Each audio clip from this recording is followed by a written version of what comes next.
Хеј, Пандамониум радио шоу, сезона 3, епизода број 74. Здраво и добро дојдовте уште едно издание на нашиот подкаст. Јас сум Дарко Айрис Креч и ова десно од мене е мојот човек Трајче Кейт Активити. Здраво Трајче. Здраво Дарко, здраво Пандамониум радио екипа, се надевам дека сте добро. Уште еден вторник, уште една среда, нова Пандамониум радио шоу епизода. Малце посвежи од претходните неколку, сега више онака сме. Ја барем флетлайнам моментално, не делава. Така ми пројде не делава. И тука сме чисто да имаме доста ствари, малце кетчап да направиме, бидејќи јануари беше таков месец кај што поише зборевме тематски ствари, обработувавме некои други ствари кои што сакавме да ги направиме.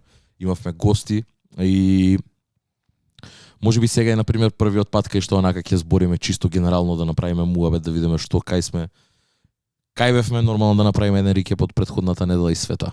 Се разбира, брат, многу ствари се дешава во јануари, иако можеби не излезе толку нова музика добра, али сепак хип-хоп културата и општо културата, музичката сцена и во Македонија и во светот си тече. Јануари и февруари се познати месеци на под наводници послабо, ајде да речеме почетокот на јануари и во Македонија и на Балканот сепак уште празници, али во светот е познато дека после Крисмас, после Нова година, јануари и февруари се тие месеци кај што да речеме работата стагнира на некој начин, за како доаѓа пролет после да се размрдаат сите ствари, али има и други дешавки, имаше и кај нас дешавки, така да имаме многу интересни ствари за зборење денеска би рекол. Дефинитивно. И баш сакам да ги збориме. Ќе почнеме од викендов. Знам дека беше надвор од Скопје за викендов, пушташе музика. Кажи ми како си помина, кај беше, што се дешаваше? Стандарден викенд, Источна Македонија. Добро знаеш, East Coast, добро познат регион за тебе. Бев во Штип во Angels кафе во петокот и саботата во Гала кафе во Виница, се разбира четвртокот, Spicy Thursday. Имавме специјален Secret Act со кој си поминавме одлично. Феноменално. Човекот беше Бом Праскиза, a.k.a. Chief Kico. Имаше краток настап, 3 песни, се крена енергијата на високо ниво. Пуштавме малце поише. Ќе го наречам тоа под наводници трап, не е тоа трап музика, али за станица стандард е можеби по трап пиш. Ама требаше тоа. Беше малце по лит и turned од преходните пати, али и тоа е добро бидејќи Spicy како концептуална журка и станица како клуб повеќе не влече на кај тој all around хип-хоп, комерцијален хип-хоп од сите ери, со сите други поджанрови кои се сега актуелни или порано биле актуелни, кога на пример регетонот од 2000-тите или латино музиката сега, регетонот или пак афробитот сега, денскалот од минатото, поп хитови од сите времења и така натака, али тоа не значи дека од време на време не може нека да се испушта малце по трапиш или што и да е, бидејќи во секој од тие посебни покетси има многу музика во која може да се влезе, без разлика дали е малце пуштана, многу пуштана. Во четвртокот имаше музика која немам пуштано и многу одамна, како на пример песната Band за Make a Dance од Juicy J. Classic. Тука беа позади и со тебе стоеа и Баки и Теа, кои имаат завршено со мене средно, кои се луѓето со кои имам слушано таа музика. Можеби не таа музика, али музиката која сме слушале во средно, они биле луѓето кои биле најмногу во тек, дури и Теа е една од луѓето кои прва ме стајала и на, ќе кажам, дури на Trade Songs и на Drake и на сите други ствари. И една девојка која слуша стварно многу добра музика. И мојот човек Баки, кој беше првиот протагонист. Четврток поред? Да, ама си отиде утре дента, па се врати во Турција каде што живее. Али као он е еден од луѓето кои ќе го земам тоа право да кажам меѓу првите луѓе кои го слушале и го толку го промовирале и го сакале. T.I. на пример во Македонија во 2006 година, или Gucci Mane, или OJ the Jew Man, или целата Brick Squad екипа, целата Атланта екипа, он од секојаш беше фасциниран со тој Down South Атланта звук и баш ми беше мило што они присуствуваа на овој настан, бидејќи имаше под наводници малце повеќе таква музика. Angels кафе во Штип, се разбира, сега е добар провод, шараут од цела екипа на Angels, шараут до Штип. За многу луѓе знаат дека тоа е нашиот омилен град за забава, бидејќи стварно и е еден од најдобрите градови за забава и има публиката која почитува и многу сака хип-хоп музика.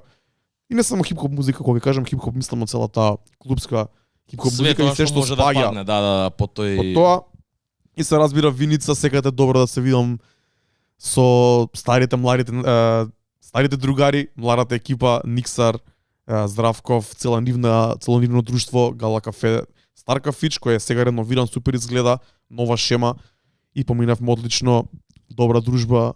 Топ. Зезање, јадење, пиење, брат, се знае, тоа е стандард викенд за мене, четврток, петок, сабота. Мило ми е. Турбо и тука сме вторник да збориме за стварите кои сме ги правеле викендот, ама кои може би се случиле викендот, ама не сме имале кај да ги кажеме и со кои да ги споделиме. Факт. Така да ги споделуваме тука на Пандамониум радио шоу со вас, со сите кои не гледате и не слушате. И за тоа ќе опрашам Трајче, како си помина? Пред да почнам јас да зборам за мојот викенд, само ќе се вратам на четвртокот. Добро, може, ајде. Мене ми е мило, пошто те знам доста и моментот кога ти влезе да пушташ за кицето, кога почна да му ги пушташ и битове, да му бидеш basically DJ на настанот, онака сватив тотална промена у енергијата кај тебе. И вака онака само ми се насмевнав во себе и си викам, као му требаше на човеков без разлика колку и да не го знаел тоа, му требаше ваква енергија. Кога те видов како скокаш. Што значи тоа? Брат, онака тоа аутлет ти е тоа, ме разбираш, као таква енергија и си викам, окей, топ. Завршува праската, прва песна ја пушта Chief Keef I Don't Like, брат. Добро е, викам, топ. Идеме тука, Дарко почна да збеснува тотално и викам, братче да моје си поминува преубаво. И многу беше мило дека да гледам у такво светло, дека кој што кажа, поретки се сега такви моменти каде што можеш, ама не може да значи дека не можеш да си го дозволиш да се пушта или да се вратите назад кон тоа некогаш, ме разбираш, као ќе има повеќе од доволно моменти за во било кој простор да се пушти такво 3-4 песни мал блок онака од 15-20 минути, каде што онака енергијата all out ќе биде и после нормално вечерта ќе си земе цел тек. Кој што беше, на крајта завршивме со 2000s outro, онака имавме closing на крајот на вечерта. Заради тоа многу ми е мило и као онака ми беше мило дека се вратив и тоа зборевме и со Баки пред да си замене дека као ми фалеше Дарко Факов, ти текне онака у дрес скока таков turn up скрос, ме разбираш, и ми фалеше тоа и многу ми е мило дека беше тоа дека потребни се такви моменти, као на крајот на денот таа е музиката која што можеби на пример конкретно тебе, па и мене, знаеш не знам што да искористам. Има голем белек таа музика, да. На нас посебно таа што зборевме пред неколку епизоди, таа ера 2012 година, 2013, 2014 година, тоа ерата која ја и Трајче сметаме дека е втората златна ера во хип-хопот после 90-тите, средината на 90-тите. Муабатот е дека баш оваа нерала сватив и некои други работи дека мене и многу други музики ми имате изградено во тоа што сум. Јас тоа го знам оддамна, ама кога се заглавам во една музика, ќе кажам конкретно трапот или што и да значи тоа, за некое време и ти самиот се поистоветуваш со таа музика, уште повеќе другите те поистоветуваат со тоа. Погрешка преку онаа страна на Sleeping on Gems, ако не знаете, проверете обавезно на Instagram. Генијално е. Gems on Gems. Цело време. Видов еден пост за Lil Wayne, фичерс на Lil Wayne во 2007 година и онака се викам, леле, која ера е ова? Таа ерата баш која бев ја средно и која слушавме музика со Баки, со Теа и со сите други луѓе кои се дружеа со нас у средно и као баш последниве 2 недели, знам дека ова може не требаше го збориме, ама ќе го спомнеме сега, така трна муабетот. Има музика од тоа време што е многу добра, брат. И таа музика во последниве недела две ми беше постојано во ротација, таа ера што за многу беше и многу треши ера, многу од критичарите и од фановите на хип-хопот и не ја сакаа воопшто, тоа ерата од 2005-6 до 10-11, дека не се појави трапот, да речам, таа измеѓу ера од кај што се појави T-Pain, рани Cash Money да новите. Да, почеток. Young Money, Cash Money, Lil Wayne во праймот, Akon во праймот, T-Pain во праймот. Тоа е моментот кога се појавува Kanye West со 808s and Heartbreak и Graduation претходно, кој можеби не се репрезент на тој звук, ама тоа се беше нешто ново во хип-хопот кое ние како млади го ембреснавме, не фати самото тоа и тоа после го изгради. Тоа се случува многу органски, го изгради патот за тоа музика која се појави после тоа во 2012-2013. Бидејќи збориме за една ера кај што онака, имаше многу аутотюн, имаше многу такви електронски битови, некои дури беа ап темпо, што може би ни се свиеше, да ни се свиеше тоа своевремено Pitbull и други ствари, Флорайда.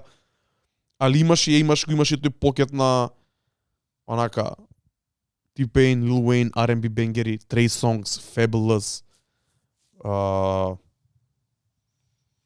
Ки изоставам некои, ама Rick Ross почетоците. Сите тука се, да. Онака има Drake почетоците негови, Lil Wayne, кажам пак во праймот, Jay-Z уште и некои такви ствари као дури и тоа се секам тоа што го слушав и John Legend многу во средно као слушав друг звук и бев инспириран од друг звук. И тој период баш имаше многу добра денскол и реге музика и тие два моста тогаш се уште некако имаше мост помеѓу тие две сцени, кај што и John Legend имаше песни на своите албуми продуцирани од Дон Корлеон, кој беше тоаш еден од најактуелните продуценти од Јамајка, кој имаше таков R&B реге звук. И беше еден од луѓето кои го открија и Протоже, кој подоцна ми стане мене омилен реге артист, така да таму во таа ера пливав во некои други води, онака слушав скроз друга музика која дури јас сам имав забораено дека имам слушано, не знам како да ти кажам, а сигурен сум дека луѓето што ме знаат од последниве 3, 4, 5, 6, 7 години да се ни свесни дека имам слушано толку Trey Songz, брат, Да. во живот. Да. Тој дел. Значи тоа ми беше и муабетот дека као за и тоа време за кое што ти збориш. Првите почетоци на Young Money. Cash Money пред се. Значи Cash Money е уште пред Young Money. Birdman, Big Timers, Juvenile, сите тие, Mace, све тоа, брат. Така да има многу Мени Фреш исто така како легендарен продуцент и основа на целиот тој звук, Да, што подоста станува трап. Со тие 808s и со тие многу брзи гласни хај-хетови, онака да те боли, као Тие прскаа ушиве, брат, тие прскаа боли уши. онака буквално. Да.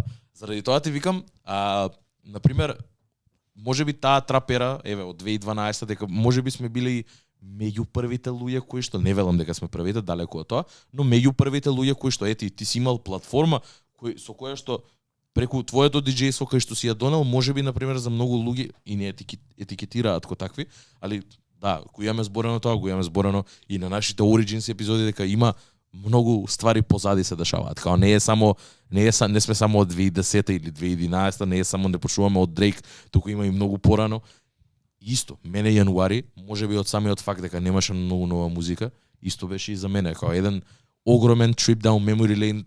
И тоа што беше стартнат едно од патувањето во Атина, зборевме за многу албуми, за многу артисти, со Маната и со Джеди. Од друга страна си пишав исто со Бојан, шарауту Бојан кој што е дел од нашата Pandemonium community, кој што исто така ми спомна и дај ми некоја музика, нешто, па се вратив многу наназад онака у албуми кои што исто така имав забораено дека ги имам слушано, онака кога се вратив на Alter Ego од Blue, на многу такви ствари кои што си викам вау, као што све имам. Кој саунд е тоа?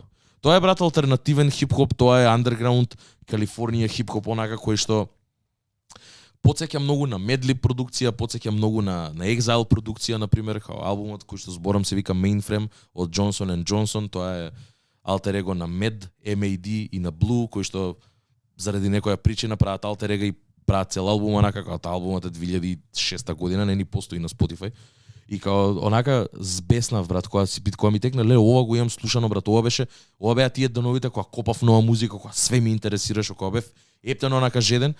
И мило ми дека и ти го имаш истото тоа, мада на различен начин, бидејќи тогаш пак јас и Дарко сме биле тотални спротивности. Ја у 2006 не сум сакал да чујам за не знам, за Мени Фреш, онака као тоа, можеби ќе го чујам некаде на Viva, на MTV, на нешто, некаде ќе го чујам, ќе го Некој спазвам. саундтрак на игра или на нешто такво. Да, на NBA 2K нешто ќе гледам. Fast and Furious нешто такво, брат. Да, Fast and Furious, ја од таму ги знам тие по комерцијалните ствари, ама на крајот на денот мене и Mortal Technique ми беше тоа време, ти текна и сега ја у тоа време тоа сум, ама го имало и тоа, и сега, например, сега кога ќе се навраќам така, многу ми убаво, и јануари ми беше таков месец, поише стара музика, поише некои такви ствари кои што онага си викаше и стварно ова сум го слушал кога сум бил помал, и ми беше, и многу ми е мило дека и ти го имаш истото направено, посебно оваа недела.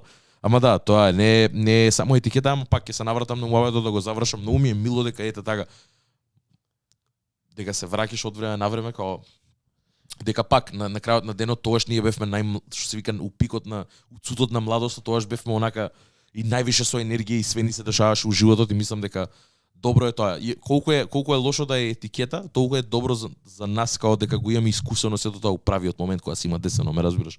Иако не го сакам зборот етикета, не никогаш не сум сакал луѓе да ме етикетираат како таков. Најчесто сме етикетирани како такви траперите, ама као не. Не сме само тоа, брат. Не, далеко од само тоа, као има многу поише елементи на сево и мислам дека повеќе од доволно пати веќе го имаме покажано и докажано тоа и преку пандемониум и преку тоа што го правиме. Ама не има тука потреба се докажува на некој. Тоа е друга 20, да. Муабетот е што јас сакам сам на себе да си дадам некоја она ретроспективи, да се вратам и дури во Сарато да си се вратам и да си ги разгледам тие стари креатови кои еднаш ги поминав кога беше локдаун со корона, али да ги видам што можам са кај да внесам бидејќи сега има спајси, сега има други имам други идеи, имам други покети во кои сакам да влезам и ај да видам сега што е со овие песни. Сигурно и има така се премногу. надевам дека ќе го почнам конечно еден серијал кој долго време стои во фиока, више 3 години ќе кажам. Ајде, Дарко. Iris Lost Gems, Ајде. што не е инспирирано од Sleeping on Gems воопшто, туку е Да.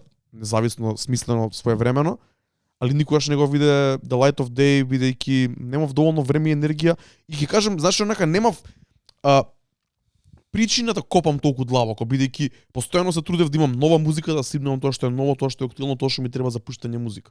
Сега кога може би има помалку нова музика, си викам дај да влезам у тие фолдери, да ископам по нешто добро што ќе ми служи за warm up, за closing, за журка во бар, во кафичка што треба да е полабаво, за правење на микс или за некоја друга пригода. Па дури составување на Spotify плейлисти што ќе даваат шајн на таа музика бидејќи сега доаѓа до другата крајност. Сега па толку сме заглавени со тоа што е ново или тоа што младите го знаат кога почнаа да слушаат музика без разлика дали е Drake или Playboi Carti или Lil Uzi Vert или ќе кажам дури сега и Bad Bunny или некој Burna Boy, можеби некој што почнува да слуша сега на 16 години или пак Kendrick Lamar, окей тоа. Има многу друга музика што е скроз заборавена. Збориме ние дека е заборавена и 70-ти, 80-ти, 90-ти дури е подзаборавена, али е заборавена и оваа музика што и не е ни толку стара кога ја размислиш, брат. Да. 15 на години не е под наводници old school музика. Тоа, ја само ќе кажам дека не го мислиме ова за лошо, го дела мислото. Да, воопшто не го за збориме лошо. за лошо, едноставно тоа е it's a way of life, као ти си млад дечко кој што си роден во 2003-2004 година, имаш сега 16 години и е нормално да не знаеш за раните денови на Birdman, никој нема да те Ама ние не знаеме доволно, брат. Да, и ние не знаеме дефинитивно, значи луѓе кои што се постари од нас, кои што биле многу посовесни, многу повозрастни, што знаеле многу поише англиски, кои што го искачале и биле активни у тоа време, претпоставувам и требало да бидат на правото место, бидејќи овде у Македонија било многу потешко, но луѓе на пример во Америка во тоа време, они имаат core memory со тоа, исто кој што имаме ние, само на многу поинаков начин. И е нормално тоа. Можеби лошо се изразив и не завршив поентата ми беше дека ако и јас не направам, ако ние направиме плейлисти што ќе даеме шајн на таа музика, кој би го направил од Македонија или па дури од светот онака, брат. Толку години слушаме музика што и сме го живееле тоа кога го излагало и сме биле млади, сме прателе многу, што онака има легитимитет тоа да го направиме и макар и 1-20 да се заинтересираат во правиот момент, да сакаат да сменат, мислам дека добро би им пријало да слушаат нешто од тоа. Без разлика дали ќе биде селекција на late 2000s или early 2000s или 2000s R&B, 2000s club bangers, има една посебна иззона која е онака DJ Classics или New York DJ Classics од 2000-тите што па е скроз друго нешто што па едно време беше и стандард за журките во Македонија и на Балканот, но веќе не е. Повеќе мислам некои песни како Punjabi MC, добро. Партија по DMX, која се разбира класика, али тука има многу други песни како Nori, како таа ера на Dipset, Jay-Z класици, што некогаш и Панчи го пушти во Хавана летово или, ама тоа онака као има тука многу музика, има многу dancehall rhythms кои се од тоа време, има од тука доаѓа и регетон, Гасолина е останат од тоа време, али имаше 7-8 10 регетон класици од тоа време, има многу као R&B,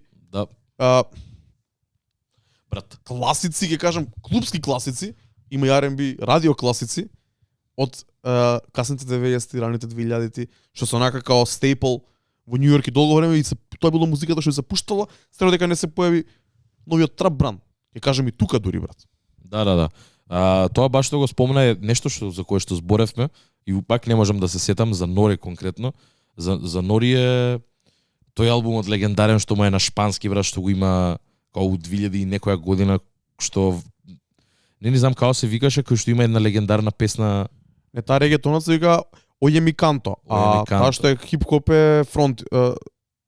Фронт се збуни со нерд, али нема везе. Може да е фронт или Нори. Таа мислиш на песна на сега што е од Армани новата што е направена? Не ни битно. Да, како и да е. Значи тоа што го збори Дарко е дека сериозно има премногу музика и кога сите тие не се ни правци, туку се само джепчење у целата култура кој што онака паралелно се дешавале, као ако навлезеш у касни 90-ти и ако изгуглајте на YouTube само The Tunnel, онака као изгуглајте The Tunnel и ќе сватите кои биле класици само во The Tunnel, дека таму стрикно тоа е клуб легендарен во Њујорк каде што P. Diddy не смеел да влезе, бидејќи Onyx носеле пиштоли тогаш и пукале на сцена. На Source Awards имаат искочено у The Tunnel, имаат пукано на сред стејдж.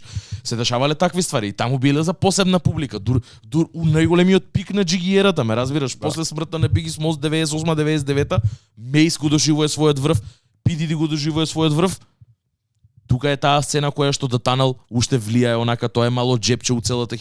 Заради тоа хип-хопот е таков кој што е, само бидете љубовитни, истражувајте музика и еве, на еден начин тоа што го кажа Дарко, луѓе кои што го имаат поминато сето тоа, кои што не знам, го проживеале низ тоа, онака тие луѓе би биле најдобар репрезент за да дадат шајн на тоа, ме разбираш, кога да спомнат, да направат некоја, да искорираат некоја плейлиста, да кажат некоја приказна.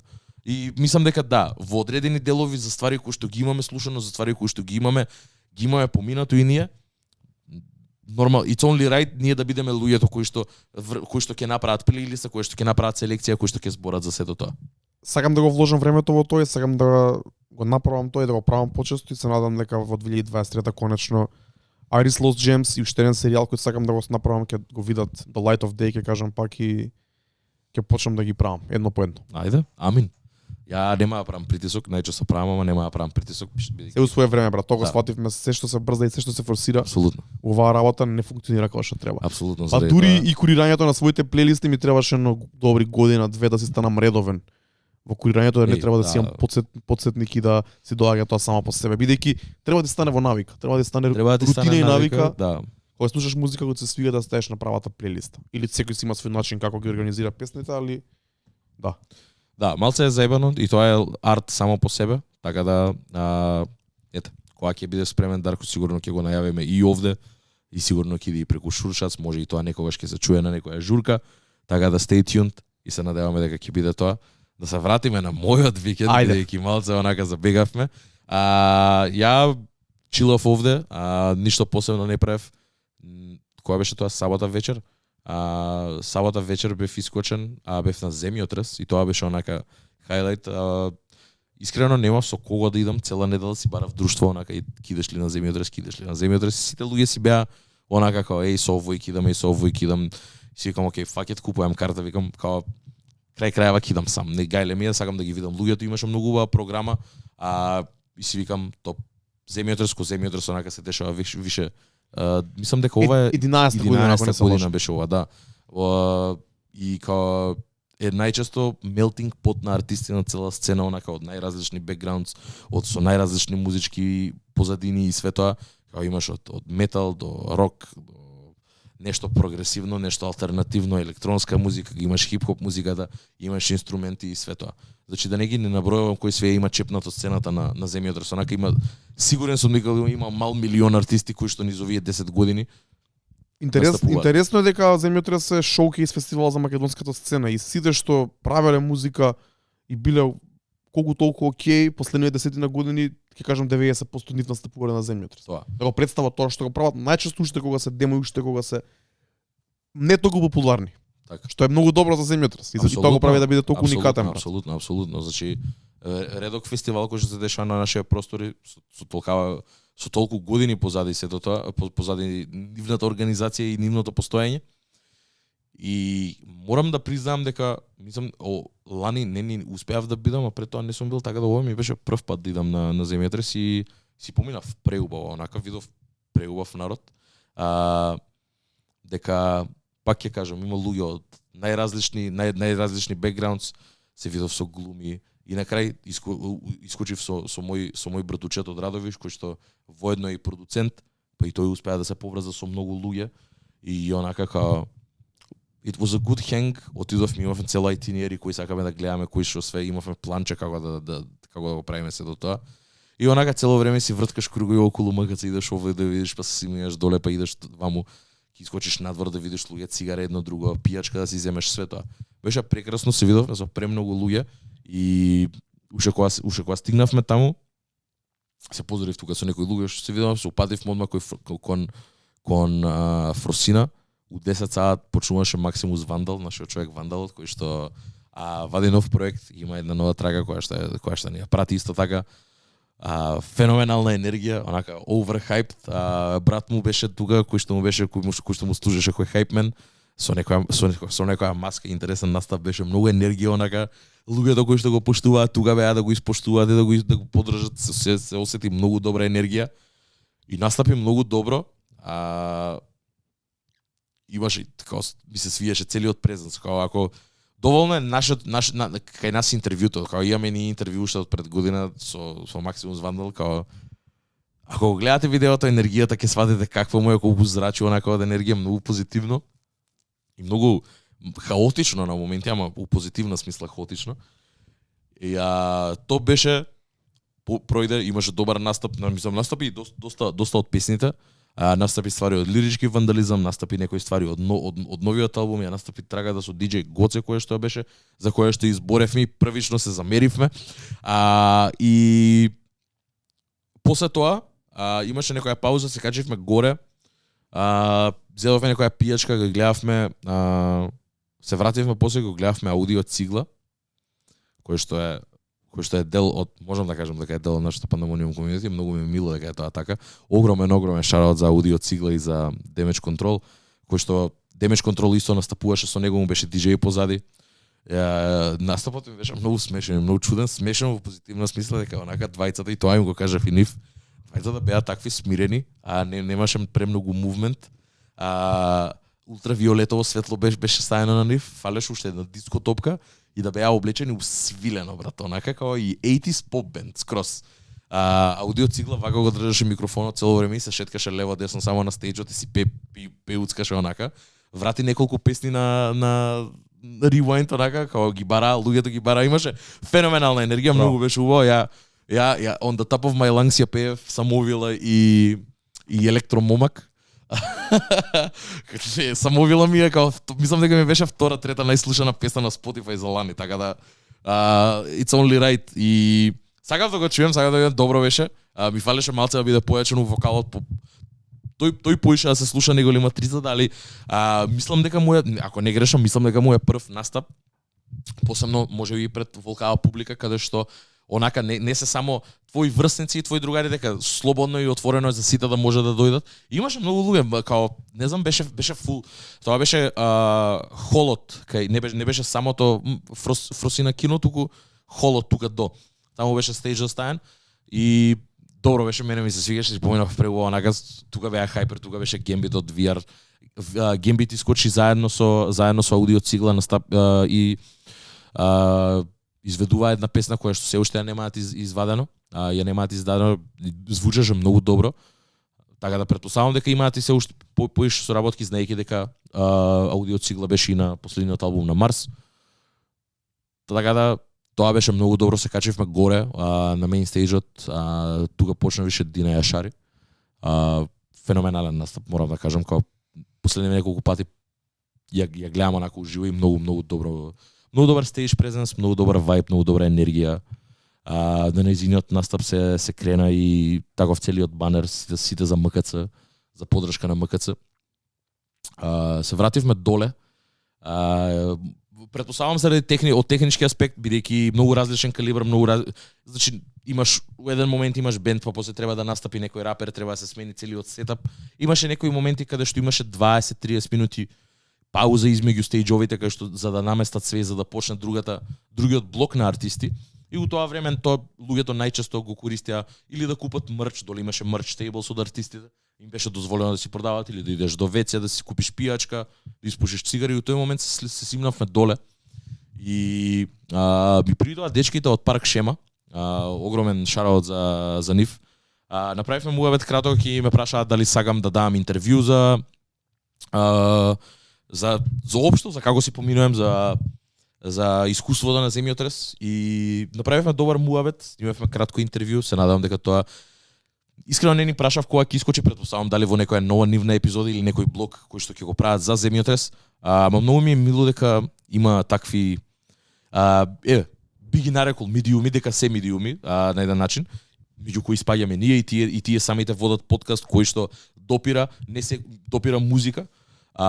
И многу ми беше мило дека и иако ги знам, никогаш немаме стапено во контакт со нив, мило ми е дека reach out на, дека се поздравивме, се упознавме и дека и на земјотрес, например и на еден начин ние кој што бевме на ПИН, имаш подкрепа од медиум кој што ќе дојде и ќе покаже слика онака. И знам дека интервјура и артисти и луѓе кои што беа таму на платото, кои што си поминуваат добро. И мило ми е дека го имаше тој момент на дечки, дали сакате да дадете интервју кратко за нас, да направиме муабет чисто да добиеме слика и за другите луѓе, за да може да не биде само сведено на сториња, на гледање видеа, едноставно чисто и луѓе да можат да кажат 2-3 реченици за како се проаѓаат. И ми беше многу мило дека го направивме тоа, изгледаше многу профи. И ќе го гледам ја кога ќе искочи.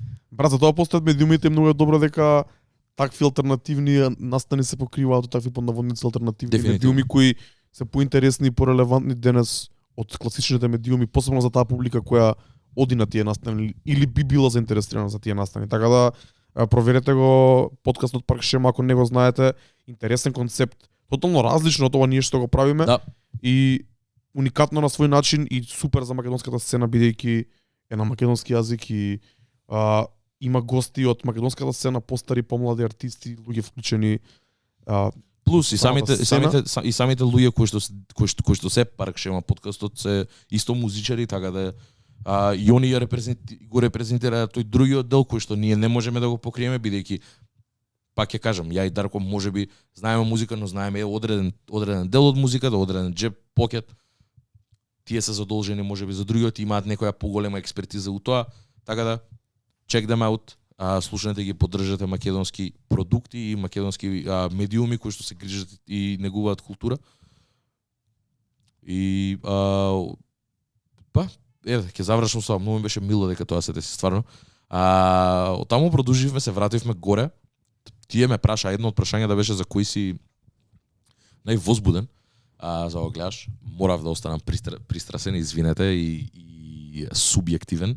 Кицо праската ми беше мојот одговор, бидејќи Тоа те возбуди најмногу цел земјотрес. Да, брат. Да, дефинитивно.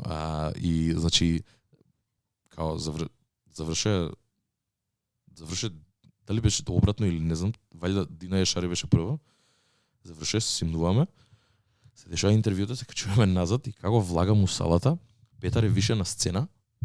Имаше пуштено Playboy карти нешто и шутка веќе имаше, онака како полупразна беше салава, имаше 50 луѓе кои што се шутка и се губеа тоталка, брат. Туга се споивме со Лаги, туга се споивме со братучит, ми исто така застанавме на страна.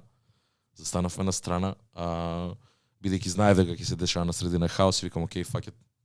Ќе се качиме малце на скаливе. Се качиме на скаливе, Кицето искочи. Кицето имаше феноменален настап и онака како во станица го гледавме со 3 песни, што беше во малце поразлично светло, ама ова сега си на голем стејдж со многу луѓе и имаш добри 30-40 минути онака кај што можеш да поболниш, да влезеш длабоко и у каталог, да поканиш некој на сцена, све тоа. Што се дешаваше? Све тоа се дешаваше, брат. Отвори, Кица праската го отвори со Дензик. И уште кога го слушнав интрото си викам, окей, тоа е тоа. Тоа ми треба. Тоа е тоа. Тоа ми треба. Белгија имаше 2 момпензи.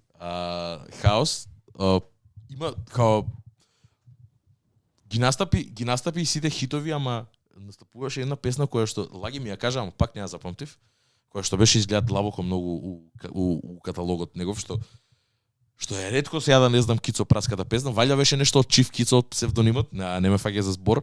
И во тој момент знам дека го извади и Секси Марса. Секси Марса не ни беше најавен, ама Кицото го извади. Ја настапија хип-хоп министри, настапија Секси Марса, ја настапија Павлина, настапи уште некој и нормално завршија со нивната легендарна песна. Ама измеѓу брат Худрич каква реакција извади од луѓето. Худрич и Ориги ми се онака као тие ми се двете кај што онака само гледам у публика каква реакција вадат и секад ја вадат таа што треба. Брат, луѓе се губеа на Худрич, многу беше добро, многу. Кицо праската онака all out отиде 100%, на крајот беше изморен, се види и си кажа сам дека се измори од настапот. Ама имаше добра реакција, луѓе многу убаво реагираа на сето тоа, се забавуваа, се гледаше дека се забавуваат, имаше многу шутки. И нормално со причина за тоа се тргнав и на страна, као that's not my thing. Сакам на друг начин да уживам веќе у Кицо праската. И беше многу добар сценски настап, Секси Марс исто така, на мисија.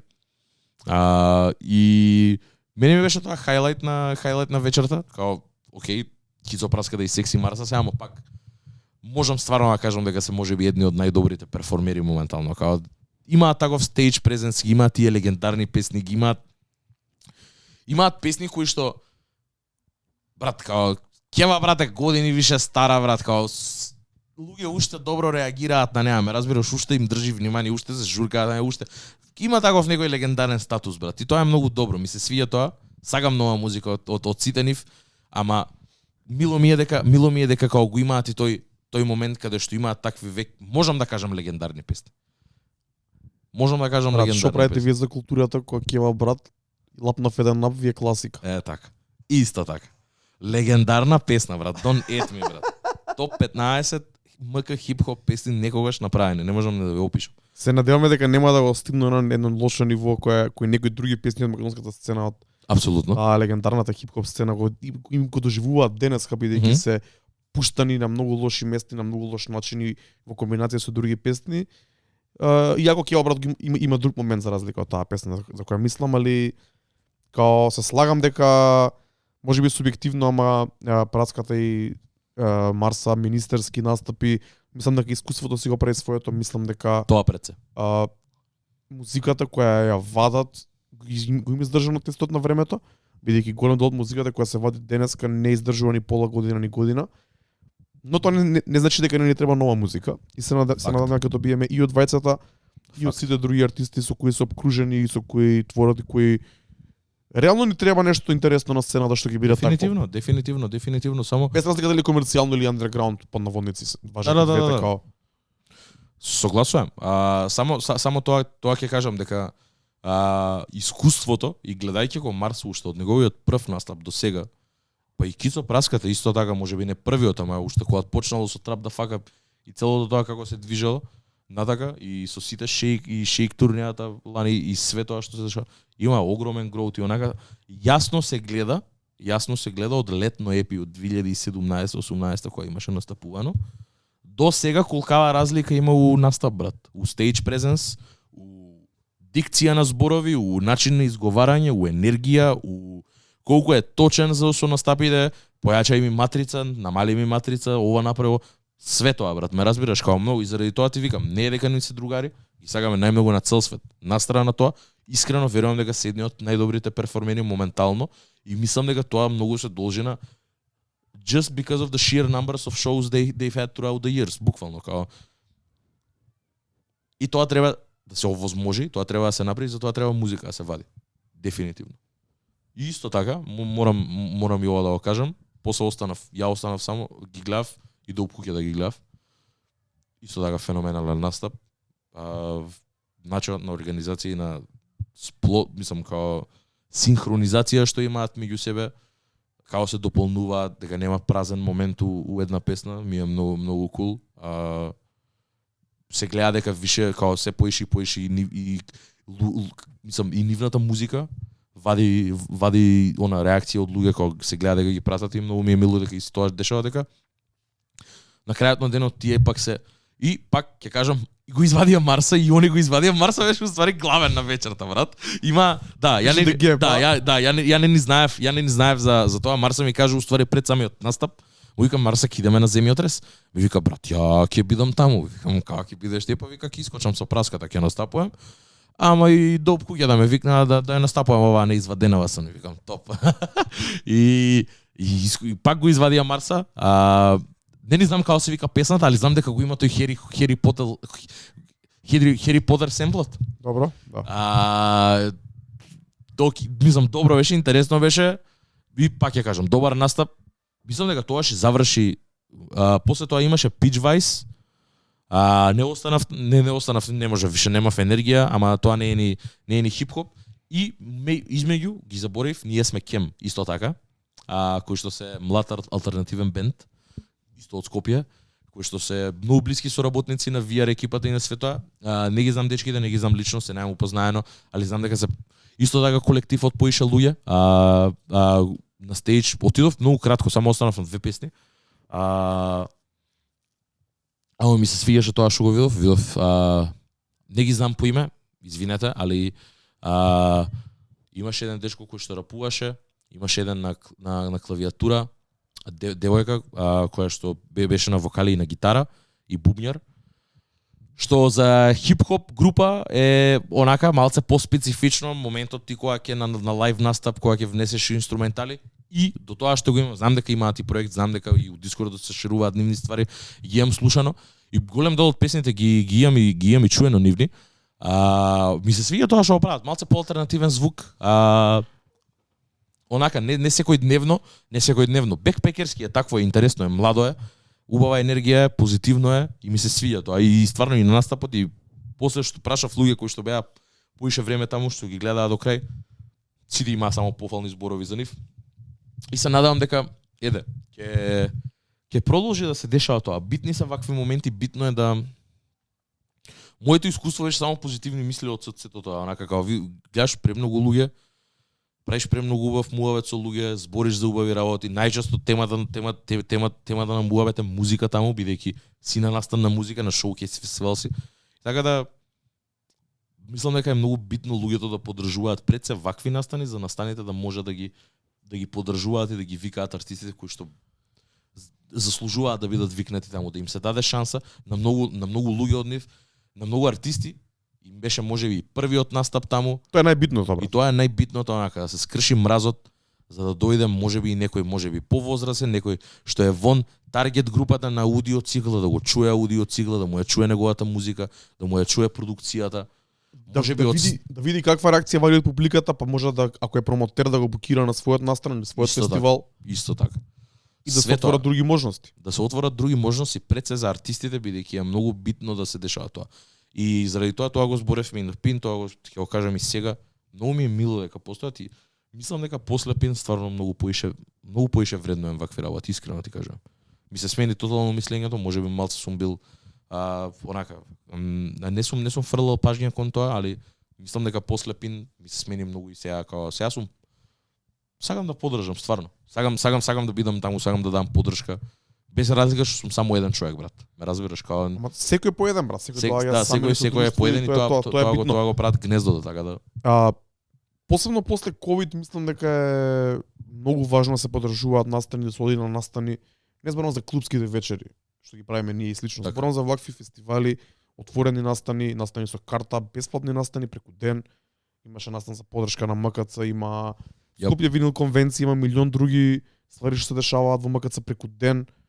Има многу настани што се дешаваат независно. За жал МКЦ е единствено вењу кое може да се употребува за фестивали од ваков тип или за концерти или за настани, што исто така друга тема која ќе збориме некој друг пат, али после ковид е многу важно бидејќи многу долго време бевме затворени во дома и музиката се конзумираше само преку интернет, а музиката најчесто не е направена да се конзумира само во домашна атмосфера и да се разменува само преку интернет, бидејќи најчесто музиката е направена да се настапува во живо. И ако публиката не дојде на одреден настан, не може да има продолжение на таков настан или не може друг промотер да се нафати, нема друг промотер да се нафати да организира друг сличен или скрос различен настан од тоа бидејќи нема да осети енергија од публиката. Се додека публиката без разлика во кој број е, има желба и сака да дојде на настани, промотерите, вклучувајќи ме и мене и нас како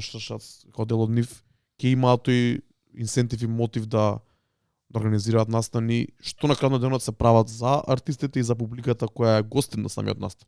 Настаните кои ги организираме, ние не ги правиме за нас, туку ги правиме за публиката кога ќе дојде во публика, кога ќе дојде на подиум да го проследи својот омилен артист или можеби нов артист или артист кој одамна сака да го види и слично. Согласувам, пак ќе кажам, на нас останува како задача на еден начин да само да даеме светло на вакви работи, и да даеме светло и на артистите кои што настапуваат. Имаше премногу, значи испуштив премногу, но со моето време и со тоа целото ајтинери кое што го имав. Не, нама и таков е концептот. Не можеш да гледаш све. Не можеш да гледаш све, едноставно мораш да препуштиш нешто. Фестивал, ќе му повеќе стејџови. Да. Треба да си одбереш тоа тебе што ти е интересно. И тоа што ќе те повлече она, како ќе донесе бранот, како ќе донесе водата. Сигурен сум дека многу различни луѓе имаат многу различни искуства од земјотрес и тоа е убавината на седо тоа. Ме разбираш, ако сакаш метал, идеш на нешто, ако сакаш хип-хоп, идеш на нешто друго, ако сакаш електронска музика, шеткаш до 11 сати, идеш на стејџот кој што исто така се отвори у 11 и траеше до 4 сати бајл. Сите имаат различни искуства, не останав на електронската музика, останав до 1:30, завршија до куќа да искочив надвор, пак тука муабет со луѓе и се заминав онака, си отидов пун со убави искуства, пун со убав муабет, пуа енергија, видов многу луѓе и кај сакам поише такви настани, ме разбираш, сакам поише такви збиднувања кај што ќе има артисти, ќе има луѓе од секаков крај. Битно е тоа, многу сме мали за да се делиме, пак ќе кажам, не си пречиме никому. Тоа е причината. И тоа, огромен шараут до организацијата на земјотрес, искрено не знам лично кои се, можеби Дарко ги знае. Да, шараут Фиц, шараут Мирко и цела друга екипа позади земјотрес. Али мило ми е дека тоа постои технички став, целиот сите вработени помошници во промоција, во организација, да се организира вакво нешто е котрпна работа и бара многу луѓе. Имаше преку 40 луѓе, преку може не знам колку точно артисти, али онака ако ја погледнете агендата имаше многу артисти, многу. Као на еден момент пројдов само отидов до Фросина да си земам од шанкот пијачка. Вагина Корпорейшн пишуваше дека настапуваат, само се насмевнав, тапани лупа и гитари си вика хај си искочи онака како смешно ми беше, ме разбира. И се вратив на тоа што си правев, ама тоа го прави да биде убаво, ме разбираш, у секој момент, у секој даден момент има нешто што се дешава низ градова на 3 различни места. И како тогаш МГЦ не убаво, тогаш највише живее онака полно со луѓе, полно со душа и култура. Такво сакам да остане и како мило ми е дека се дешаваат и поише само вакви ствари. Поише шоукейс фестивали, дефинитивно. И секакви настани фестивали, да. Апсолутно. Добро, фала Трајче, многу го опиша твоето искуство. Да, се надевам дека следна година нема да има потреба да треба да го зборам ова, дека сите ќе бидат таму, ме разбираш, како тоа нека биде тоа мисијата за следна година. И пак ќе го збориме. И пак ќе го збориме дефинитивно. Уште една интересна ствар која се деси завчера, секоја година избегаваме и не ќе да спомнеме, ама овде сме. За жал мора да спомнеме. Да. Тоа се Греми наградите. Нашето мислење за Греми наградите и општо за таков вид на награди и признанија ги имаме зборено многу пати во Пандамониум радио шоу, проверете некои од претходните епизоди кај што збориме за ова. Пишете Пандамониум Гремиске. Ќе чуете накратко, не ги вреднуваме и не значат скоро ништо за нас, али како медиум, како што кажа Трајче, кој ја третира хип-хоп културата локална и светска, вреди да ги спомнеме бидејќи имаш интересни моменти. Јас ќе почнем од настапите. Последно настапите за мене беа хайлайт оваа година, бидејќи признанијата стварно не ги вреднувам воопшто и не ми значат воопшто. И моето мислење за 2022 година како година за хип-хопот, го кажав исто пред неколку епизоди, не ми е високо, така да не ми е ни важно кој ќе ги земе тие награди, бидејќи заслужено и Кендрик зема повеќе од нив. Јап. Ќе почнем со настапите, па може да се префрлиме на наградите. Може. Настапот кој ми влезе прво очи е од песната God Did на DJ Khaled, на која гостуваат Рик Рос, Лил Уейн и Jay-Z. Претпоставам дека знаете песната, беше озборувана многу кога излезе албумот, бидејќи добивме една песна од 7 минути, на која Jay-Z има open verse, онака free verse од некои 4 минути, можеби без Да. прекин, како последен на трагата. И настапот беше одличен, инаку рефренот го пее Джон Ледженд и уште еден артист, не знам точно кој е. Friday, така се викаш. Не е ни важно. Настапот беше интересен, целата таа како да кажам, брат, она конгломератот DJ Khaled, кој за многу луѓе можеби не е толку почитуван, не е ни тоа важно. Jay-Z, Rick Ross и Lil Wayne, кој Lil Wayne го слушав периодов, Jay-Z го слушав пред месец дена, онака малце поинтензивно, као Rick Ross цело време го слушам и го збориме тука. Беше као ова е стварно легендарно и мило ми е дека легенди од нивната големина го уживаат својот OG статус и се здрави и живи и може да не Yes, sir. благословат со вакви легендарни настапи. Уште еден настап кој беше интересен, за кој имаше некои трачеви, беше настапот на Quavo, во кој даде трибют за Takeoff, излегува И меѓу после... кои други рапери, и други личности од музичкиот свет кои што починале сега во скоро време. Да, али пред се беше за Takeoff, да. беше за Takeoff.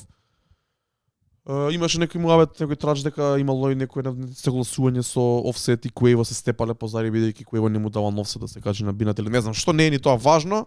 Нема да влагам у тие трачеви, знаете дека не сакаме такви работи. И последниот настап кој го спомнам, кој трајче ми го пушти сега, го пуштивме пред да почнеме со снимање на епизодава, е трибутот на 50 години хип-хоп.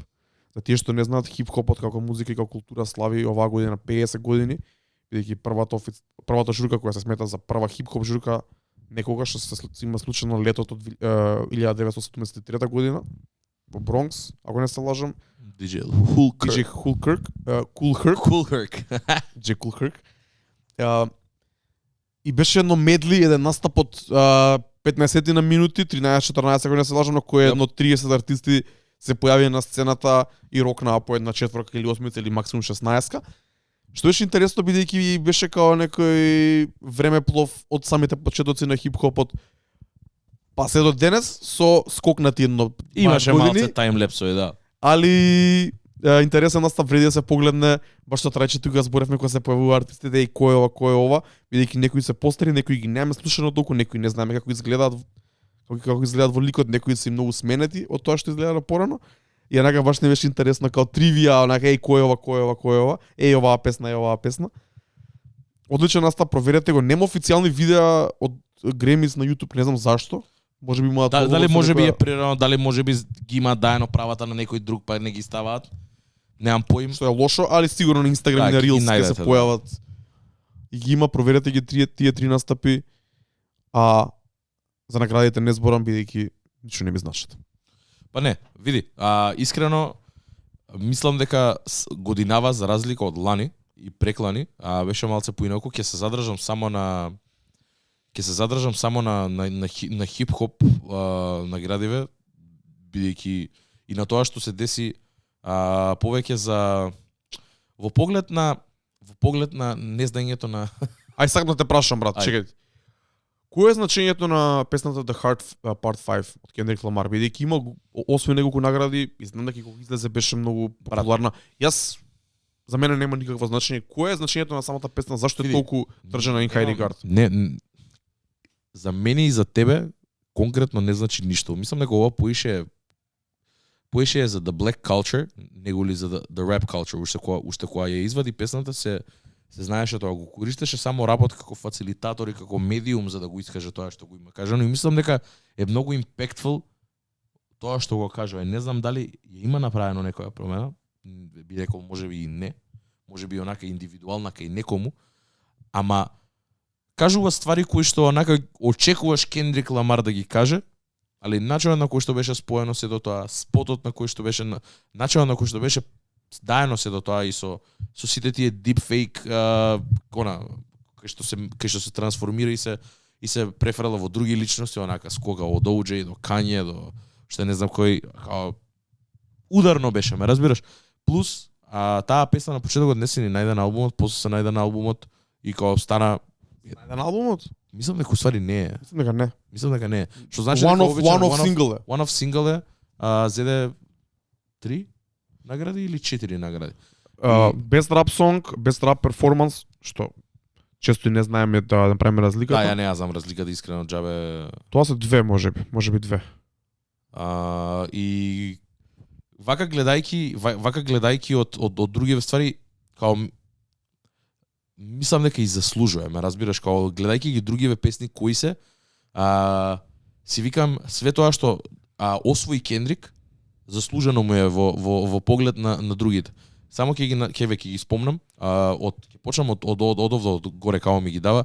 Без прогресив R&B албум, овде победник беше Gemini Rights, Стив Лейси, што мислам дека и се очекуваше, као со оглед на тоа што све се дешаваше претходна година и го зборевме Стив Лейси овде, зборевме турнејата, зборевме Bad Habit као феномен, зборевме албумот и мислам дека it was only right, иако Jones, Терес Мартин исто така многу добар R&B проект, иако мене не ми се најде на листата.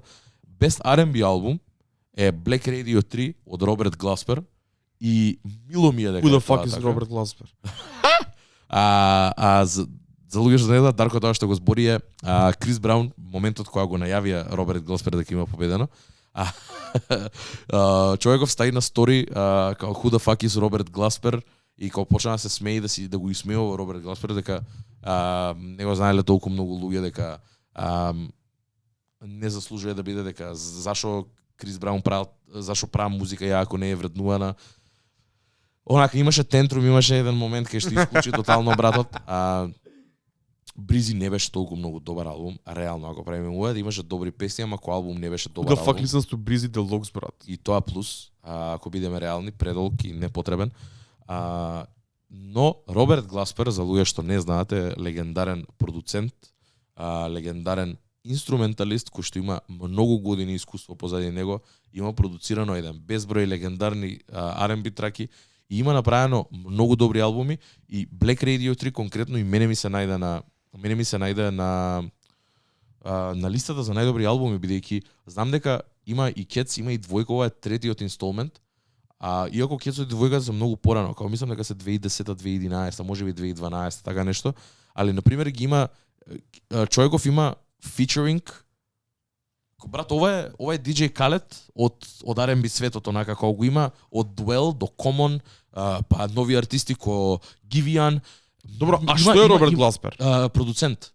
Он е продуцент, R&B продуцент, мултиинструменталист, господин човек пред се, ме разбираш, као стварно музичар управата смисла на зборот, човеков е возрасен, инаку станува збор за можеби 6 години има човеков, така нешто као старе не е. Не, 44. Добро. Изгледа постар, таков е малце ханки, ама така изгледа, брат, нема врска. Човеков е многу талентиран, прави музика многу оддамна и као има соработувано со еден куп артисти, онака ја го памтам, го знам кој име, од многу оддамна, али никад ми немаше влезено у радар. Посебно последниве 2 години има слушано, знам дека има се новата песна која што извади онака неиздадена и непреработена, има со Мек Милер, извади траки со многу нови артисти, соработува со многу нови млади прогресивни R&B артисти и вокали кои што и дава на еден начин онака мелодија и дава звук, им го оформува звукот преку неговата музика и е за повозрасен човек прави као доста модерна R&B музика, доста модерен R&B звук и мило ми е дека тоа така, бидејќи овде на пример освен Mary J. Blige сите овие албуми други ми се најдоа на Best R&B албуми на мојата селекција, као PJ Morton е релативно нов артист, као еден албум има човеков. Lucky Day, Candy Drip исто така, Крис Браун, Breezy, као Two Honorable Mentions влезе и Black Radio 3 кој што беше у топ 10. Така да мило ми е дека се деси ова. Искрено, можеби ја овде би го ставил онака и Брент Фајас, али на местото на Крис Браун, реално направиме муавет. Бидејќи, мене ми се заслужени. Сакам да кажам дека заслужено и не се лутам на изборов. Рап, од рап категории, Best Rap Performance, The Hard Part 5 ја има земено. Тука спаѓаат God Did, Vegas од Doja Cat, Pushin P и FNF од Glorilla. Брат, полоши 5. Катастрофа селекција, ме разбираш, као наривена competition, брат. Као овде можело милион други песни да се земат и да се едино стават, тука, ако е рап перформанс, версот на Jay-Z можеби е подобар од цялата песна на Kendrick Lamar, ама Ја би избрал God Did, ама добро, за мене има поголемо значење, можеби. Не е дека Да, сум вајда. религиозен, него подобро ми е песната. Best melodic rap performance, Wait for You, Future, Drake, Значи, Thames. Ова е мојот пик од дента кој излезе албумот. Да. Иако Ова е- имаше, можеби од Трајче, можеби на Discord имаше... Не, нема врска. Не, онака, не е ова шет кон тебе, него Не. кој излезе албумот на Future беше чудно, као шо е сега ова, сега и R&B, трап, Брат, две гостувања од Дрейк, едната беше ваква, другата беше скроз трап, онака, али ова е лоуки, и не само лоуки, и хајки више, као и песна, една од моите милени песни за 2022, мило ме дека зима оваа награда. дефинитивно. Ја можеби за I Never Liked You уште се осеќам така во дел како што се осеќав уште моментот кога искочи, кога целина можеби и не ми е толку многу добар, али има феноменални песни. Wait for You е една од нив, као Wait for You е една од најдобрите песни што имаш искочено за 2022. И гледајќи ги другиве, Beautiful DJ Khaled featuring SZA, First Class, Die Hard од Kendrick, која што е добра, али онака као Да. Wait for You е сепак Wait for You, Big Energy, не ја ни знам од Лато, искрено Лато Ја не знаеш слушам. она, брат. Big Dick Energy. Не слушам речет, брат. Не Брат, можам не да е го речет, слушам тоа. брат, не е речет. Не? М, Не е? Немој, брат, ако некој... Ајде. Не. On to the next one. On to Ќе the next one. слушам. Best rap song, овде исто така победи The Hard Five, Part 5. И сега овде на пример малце е подруг изборот, али пак е тоа God Did е овде, Pushing P е овде, Wait for You е овде и Churchill Downs, брат. Churchill Downs е добра трака, али не знам, Го нема импактот на The Го- Hard Five. да. Заради тоа мислам дека овде Да. има победа на The Hard Part 5. Слагам. Иако пак ќе кажам, сигурен сум дека можело од 2022 нешто друго да, ама и кога ќе размислиш, што си викаш шо друго, брат. Друго, па, да. И заради тоа многу се бошеве ги, без рап албум, брат. Mr. Morale and the Big Steppers, Kendrick Lamar, исто така победник. God Did, DJ Khaled, I Never Liked You, Future, Come Home, The Kids Miss You, Jack Harlow, It's Almost Right, Pusha T. Види, брат, ова е она... The Usual Suspects. The Usual Suspects, што се да речеме и квалитетни албуми и комерцијално успешни албуми. Да. Бидејќи имаше тука една друга група на албуми што и кај нас се најдува на Discord селекцијата, на комјунити селекцијата, кои беа као пример албумот на Vince Staples, албумот на Denzel Не, Curry, не, ама не е тој импакт за Да. да добие Греми. Ја уште не знам Алфредо као се најде 2020 на Греми номинации. Тоа не ми е јасно уште, брат. Ова се сите окей селекцијата, ама реално нема ни еден онака Да. вау албум, се разбира Mr. Morale and the Big Steppers, јако го знаете моето мислење за него. Мислам дека е заслужено да го земе бидејќи другите албуми се Исто. просечни, брат. Не, Ја го ставив God се. Did во топ 10, го ставив I Never Liked You во топ 10, ама не е тоа. Да. Ако збориме Реално. за best rap албум и ако збориш за објективно гледање за најдобриот албум, не е само објективно, субјективно Да. ти како мислиш, туку објективно Да, се слагам. на генералната јавност, на импактот што го има, како и што било озборуван, мислам дека као It's Only Right да Mr. Morale and Big Steppers е победник. Ја би идел до таму што онака као можеби мене ми беше и најударен за цела година, брат. Али мило ми е дека немаше уште еден момент, не знам, Пуша ти да треба да му пише порака на Кендрик дека дека он заслужува да добие. Мило ми е дека Кендрик доби. Посебно огромен Не може пушати да добие. не може, не смее да се дозволи тоа. Ме разбираш, али сакам не да ти беше кажам, тоа, не беше тоа. али сакам да ти кажам дека не смееше Греми као добро, да. групација да си го дозволи тоа Кендрик да не земе годинава. Да, точно. Стварно го имаше најквалитетниот албум за 2022. Иако ми е најмалце слушан од сиве овие. Као Джек Харло албумот поише пати го имам и слушано неголи Мистер Морал. Тука веќе не има ништо друго, ова е кантри, ова е све друго, ова највише Не, нас само она дали знам Album of дека the Year, дали Album of the Year требало да биде Kendrick или Harry Styles, Harry's House. Чекај, Кендрик беше номиниран за Album of the Year или не? Ја мислам дека не. Да, номиниран. Номинирана? Да. Harry Styles, Значи- Voyage, 30 Adele, Un Verano Sin Ti, Renaissance, Good Morning Gorgeous, Music of the Spheres. Шо брат Coldplay овде бе, брат? Брат, не знам. Пијана работа. Ама не пратиме оваа сцена, А не ја така да пратиме ова, не кој ни знае имаме што, некој брат, релевантно мислење Ова за е ова. радио музика, брат. Ова е нешто што така не знам, брат. Еве и Лизо, она како немам ништо против, али Не е за тебе брат, немој да го хейташ. Не го хейтам, туку работава е дека као импактот им зависи од вниманието само кое што им е фрлено, ме разбираш? Самата музика нема толку голем импакт на нешто. Као на пример дури и Harry Styles не е дека е лоша музика, брат. Watermelon Sugar е хит и пол, ме разбираш? Као нема врска, тоа е убава музика, ама позначајно е брат Кендрик него ли вако, па дури и Бионсе брат. Као и со Ренесенс, направи добар, го немам слушано. Не знам да позначено, мислам дека за тебе е брат и за нас. И за нашата комјунити.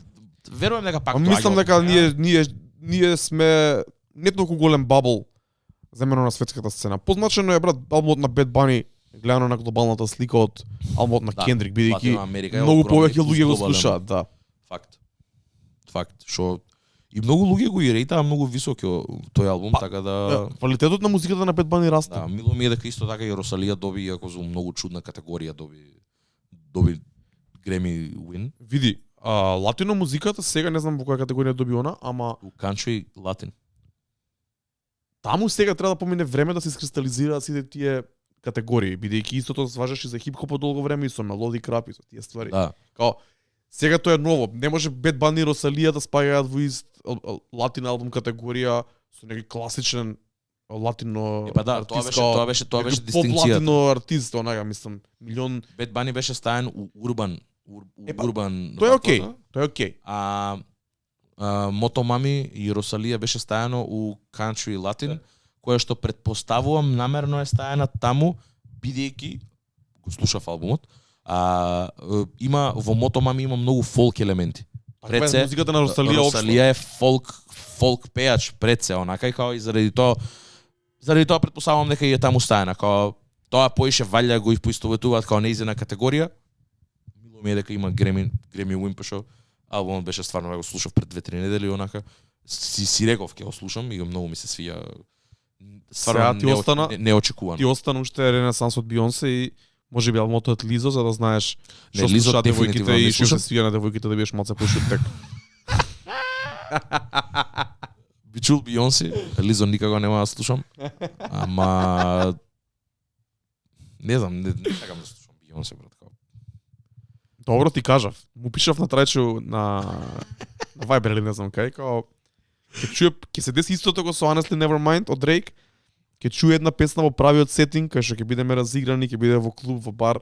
Ја имам слушано Break My Soul, не е дека ја немам брат. Можеби не во правиот сетинг, можеби ти го нема оставеното импакт. Ја на пример Кафит, кога ја слушнав после некое време, онака влезе епте под кожа на албумот, онака ќе има добри песни. Има добри песни, треба да се чујат и као диџеј, јако не го пуштам воопшто тој стил, може да најдам пример на нејзиниот албум во парти сетинг, што е многу добро, брат. Не, сигурно, види. За разлика од претходните проекти на Бионсе.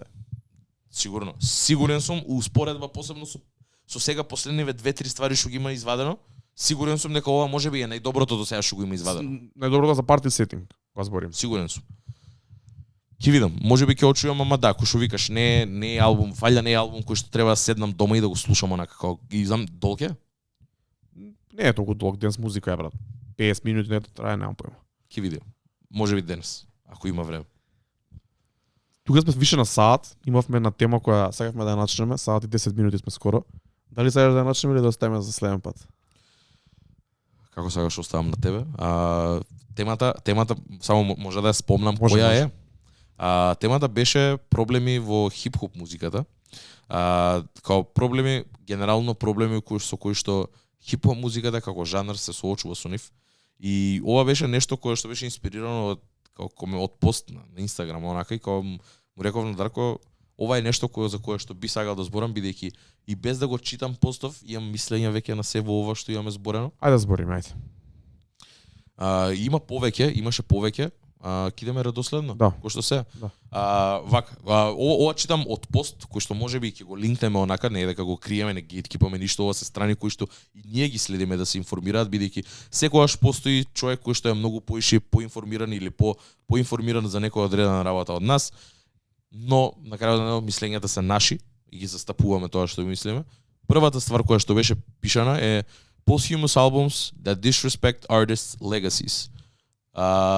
Ова се албуми кои што се извадени после смртта на артистот и кои што најчесто, а и го имаме зборено тоа во денешната практика и во денешната апликација на истите, се најчесто као cash grabbing момент, барем тоа го имаме увидено со последниве неколку случаи. Дали ти текнува на друг таков случај освен Pop Smoke? Juice WRLD? Juice WRLD, добро. Juice WRLD е артист кој тупак брат што има многу музика снимена никад не излегла. Исто така. Не би рекол дека Juice WRLD туку-што неговите стейт ја продае за 200 и кусур милиони онака. Преку 400 и кусур unreleased песни кои што тек сега ќе искачаат и ќе бидат склопени у проекти. Така да од Juice WRLD ќе слушаме минимум уште 7-8 години брат. Добро, ја нема да слушам, ќе слушаат тие што сакаат да слушаат. Тоа беше исто со Тупак, ние растрпимо времето кога Тупак уште беше за тоа време свежо убиен и постојано излага ремикси, музика. Да брат, Од Тупак и тие Eminem ја има на песна со B.I.G. со Тупак што има Dying to Live брат, као сакам да кажам дека ова мислам дека е overstatement, дека ова не припаѓа тука, бидејќи освен вториот албум на Pop Smoke и ете Juice WRLD, што не ни го слушам искрено, ова не ми значи ништо. Дури на вториот албум на Pop Smoke се најдоа неколку бенгери како она песна со Kanye West и со Pusha T, не се сеќам како се викаше, не е ни битно. Не се слагам толку со ова ти. види. Не мислам дека е толку голем проблем. Во поглед на до сега тоа што си има десено, можеби Мек Милер и неговиот естет се единствените кои што имаат постапено многу праведно со неговата музика. И тоа доаѓа од фактот дека е неговата фамилија и дека се грижат за сето тоа. И дека Мек знае што има потпишано и дека договорите не му беа. Овде кај Juicy кај овие има многу договори у позадина кои што онака сите се само за овде за една единствена работа. И мислам дека да, in the grand scheme of things не е толкав проблем. Еве на пример конкретно и DMX албумот. Беше долг и единственото нешто е што беше долг. Тоа ми е единствената критика. Добар албум, добар начин за како да се испрати една таква легенда, бидејќи онака имаш песни со Гризелда, имаш песни со стари, имаш со сите, онака како што и впрочем и беше DMX, таков беше човекот, таква му беше енергијата, имаше многу различна разумна продукција, го имаше тој целиот гритинес. Албумот беше направен од Swizz Beatz. Не треба никој друг да го чепне тој албум освен Swizz Beatz, ме разбираш? Као тој е неговиот go-to продуцент since day one. Rough Riders. Да. Тоа е окей, немам против. Така да, in the grand scheme of things, се слагам со тебе дека не е толкав проблем, али кога е направено лошо, I call that shit out. И секад ќе го call out онака ако не е направено кој што треба, бидејќи стварно ја уништуваш легасито. Juice WRLD колку албуми има извадено? Не знам, Juice WRLD е уникатен пример бидејќи он е артист што нонстоп снима музика и нонстоп вадеше музика. Така да, и као и сега на пример се што е следно само ќе се одразува можеби полошо на претходниве ствари. Да. И не мора да значи, ама можеби. Од друга страна исто и Pop Smoke. Исто. Веќе знаеш она не е вкусно пред се. Да. Музиката можеби е добра, не е Pop вкусно. Smoke важи повеќе бидејќи тој имаше многу кратка кариера. Да. Pop Smoke имаше прекратка кариера, онака како стварно човеков него не има достигна снимено 30 песни уживано. Ни пикот него достигна онака, све тоа е сведено на само на преработки, нешто земено од праено швајцувани ствари кои што пробуваат да ги направат да функционираат. Така да in the grand scheme of things мислам дека не е толкав проблем, но вака кога ќе видам некој одреден артист нешто што се дешава тоа, би го call out, но би кажал дека не ми се свиѓа, би го слушнал чисто за да знам дали ми се свиѓа или не. Бидејќи градење на кариера, градење на легаси, и за некој после сам за некој да ти го саботира и да ти го сруши многу да ти го уништи делото, онака е многу лоша работа. Точно. Второто е albums with too many features. И ова ќе го спомнам, овде на каверот е ставен DJ Khaled и зборевме со Дарко за ова. DJ Khaled не е правиот пример за ова. Се слагам. Бидејќи DJ Khaled е DJ, продуцент, A&R пред се. Апсолутно. Во историјата постоеле многу други пати, сега дури го спомна и Роберт Гласпер, Исто така. кој го има тој момент на работа во позадина, работа со артистите, ги носиш артистите на едно место да направат музика. Да, тоа спаѓа под неговото име и сега тука е debatable сега дали треба да зима кредит или не треба, не е ни важно, треба според мене. Историски во хип-хопот од секогаш постоеле такви луѓе, па дури Диди бил таков како продуцент. Јап. Дури DJ Clue, DJ K-Slay, DJ Drama со неговите микстейпи, целата микстейп игра во, па дури Мени Фреш го спомна исто така. Исто така. Кој Мени Фреш како продуцент има негови артисти, па после Birdman, па после Lil Wayne. DJ Khaled не е пример бидејќи DJ Khaled не е артисти, неговите фичерс, да, се фичерс, ама и не се толку фичерс, брат, дека тие се артисти на самата песна. Кога ќе се каже соработка или гостување, повеќе мислам на артист, кога ќе викне друг артист да пополни нешто во неговиот проект. И тука се слагам до некаде бидејќи голем дел од артистите пробуваат преку соработките да стигнат до друга фан база, да земат повеќе плейс, повеќе И views. с повеќе сообраќај, тоа ќе кажев, Да, и често не успеваат тие соработки, посебно не последно време. Мене како прв пример кога го видов ово, јако немаше толку многу гостувања на тој албум, беше албумот на Джек Харло, кој што имаше многу чудни гостувања, кои кога ги видовме на хартија, можеби бевме и двајцата возбудени, ама у реалноста излегува многу лош. Пред се тука мислам на Snoop Dogg и Justin Timberlake, го не се лажам, дури мислам дека Missy Elliott нешто ми се појави некоја реклама, сега не сум сигурен. Ама као ништо не донесе Lil Wayne, на Drake, толку беа. ништо не донесе на самиот албум. Дрейк донесе, да. Drake донесе. Другиве не. И се случува пред се, мислам дека и оваа ера и подзаврши пред некоја година. Тоа беше ерата кога Migos има гостувања, кога Travis Scott имаше заеднички албуми со Offset, па тука Да. Quavo беше на секоја втора песна или не знам како беше ситуацијата, не се не Да, сеќавам. Huncho Jack албумот исто.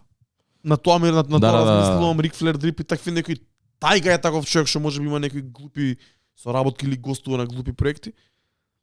Али со ова не се слагам толку за конкретно за 2021-2022 година.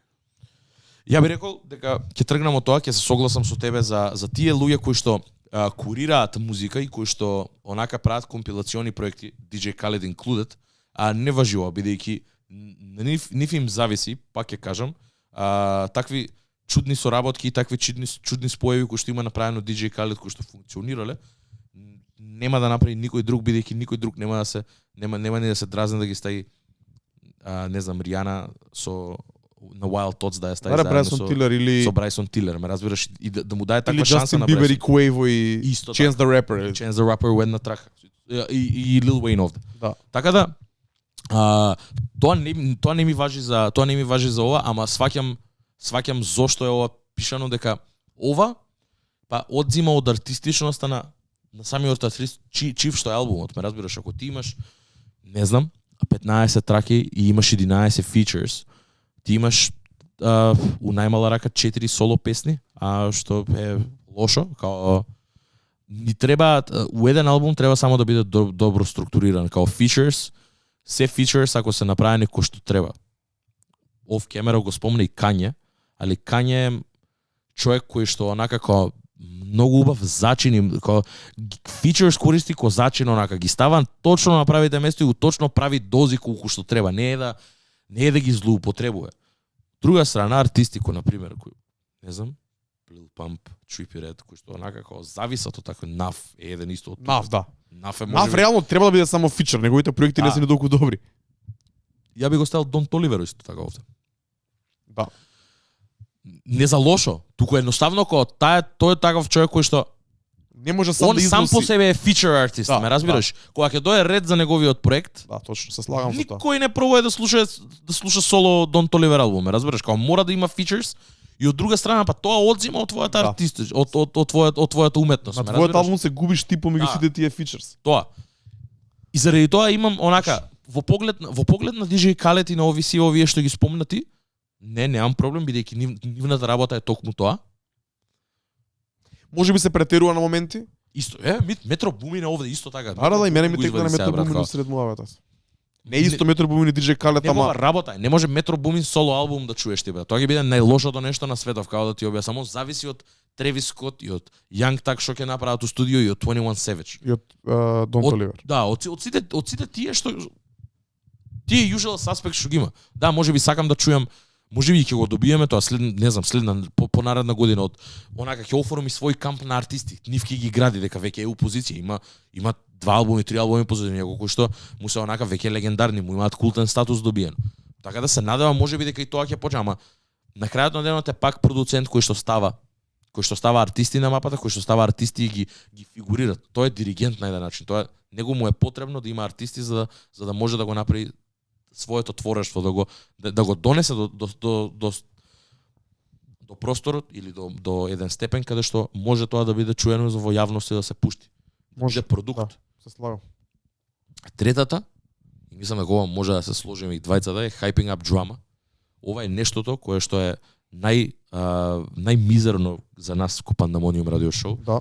Значи, ова е 74-та епизода, никогаш до сега се немаме дразното да збориме за драма, која што е секојдневно во хип-хоп музиката, посебно последниве години, последно од тој период 2015-2016 година, SoundCloud ерата пред се, тој лошиот cloud chasing, хайп моменти, све зависи од твојот Instagram live, од твоите глупости, шенененген што ги правиш.